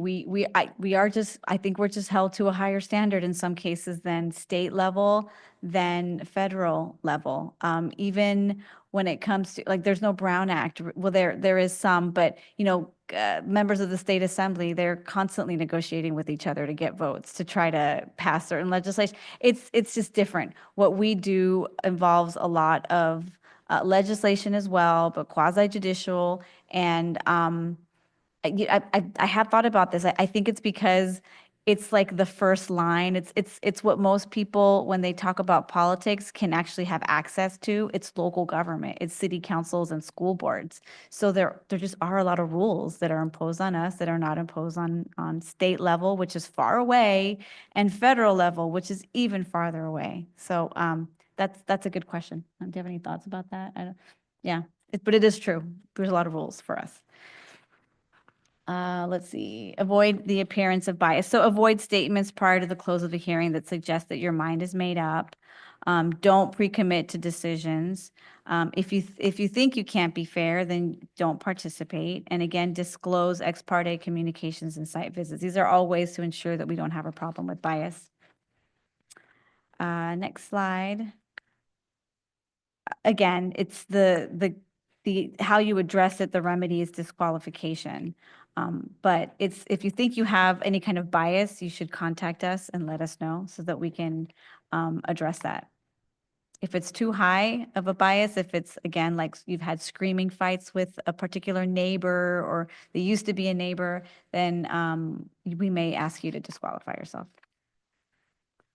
The next, okay, outside comments. So this is just kind of a way to, I think, wrap up, right?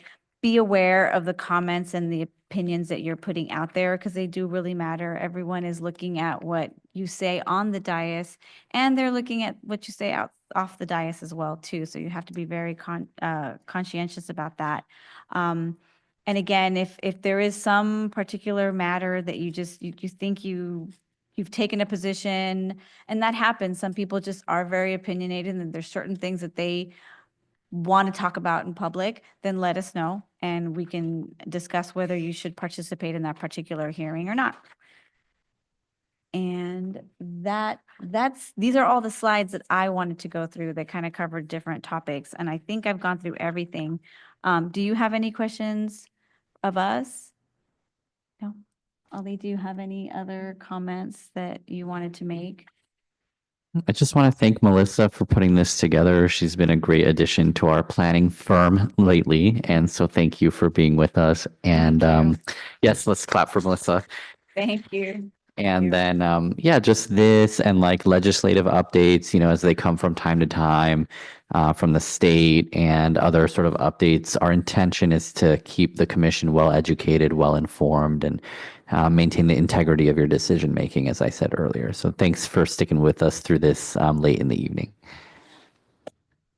Thank you, commissioners. Any comments or questions from the commission? Commissioner Escamilla? Oh, I was gonna just ask this privately, but I assume no public or public-facing podcast anymore. Then, as a member of the committee, it's a general rule of advice, is what I'm hearing. So, and that was it. Commissioner Leo? We talk about sports. So, Sports podcasts. I ventured to a place called Lunch Bomb. It is on Grand, north of Cowgirl Cafe, south of the cannabis dispensary. It only says sandwiches and Orient food. However, there's a family, I believe they're Korean, and they make Oklahoma style smash burgers. And that is basically the meat. They grill the onions, put the grilled onions in the meat, and then put the cheese over the top, couple patties. You can get a burger and fries for less than $10. Now, I don't know where else you can get one of those. I've heard in Garden Grove, Tommy's burger with 1M is about $7 with fries. We used to have a lot of those places in town. We don't have those anymore. I remember El Commodore on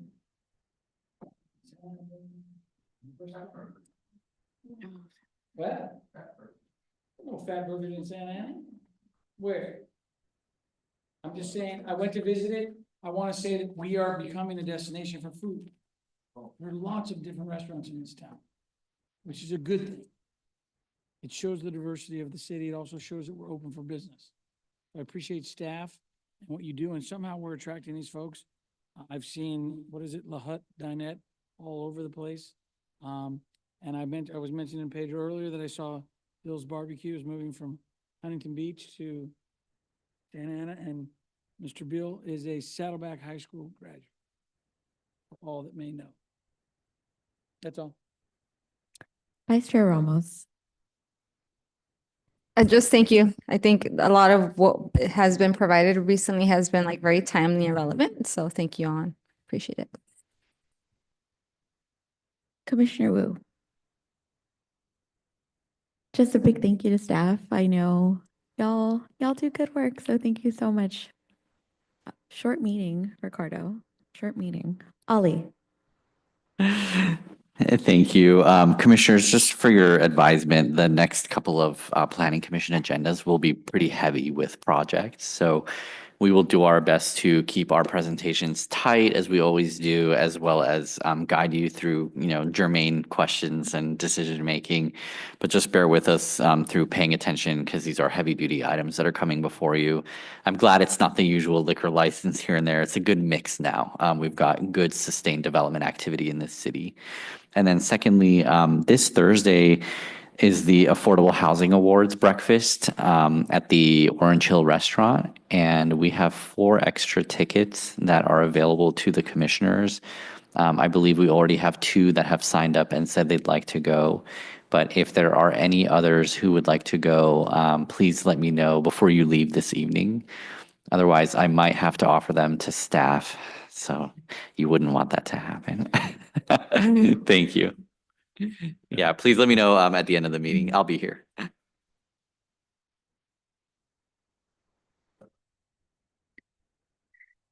Wait, so Commissioner Wu, are you going to go or not? Okay, all right. Thank you. Oh, right. And with, I was just gonna say I'll be there in my professional capacity, so Okay. I'll be fellow staff with you for the morning. Thank you. I think staff should attend. But with that, this meeting is adjourned. The next regular scheduled meeting is for April 20, 2025 at 5:30 p.m.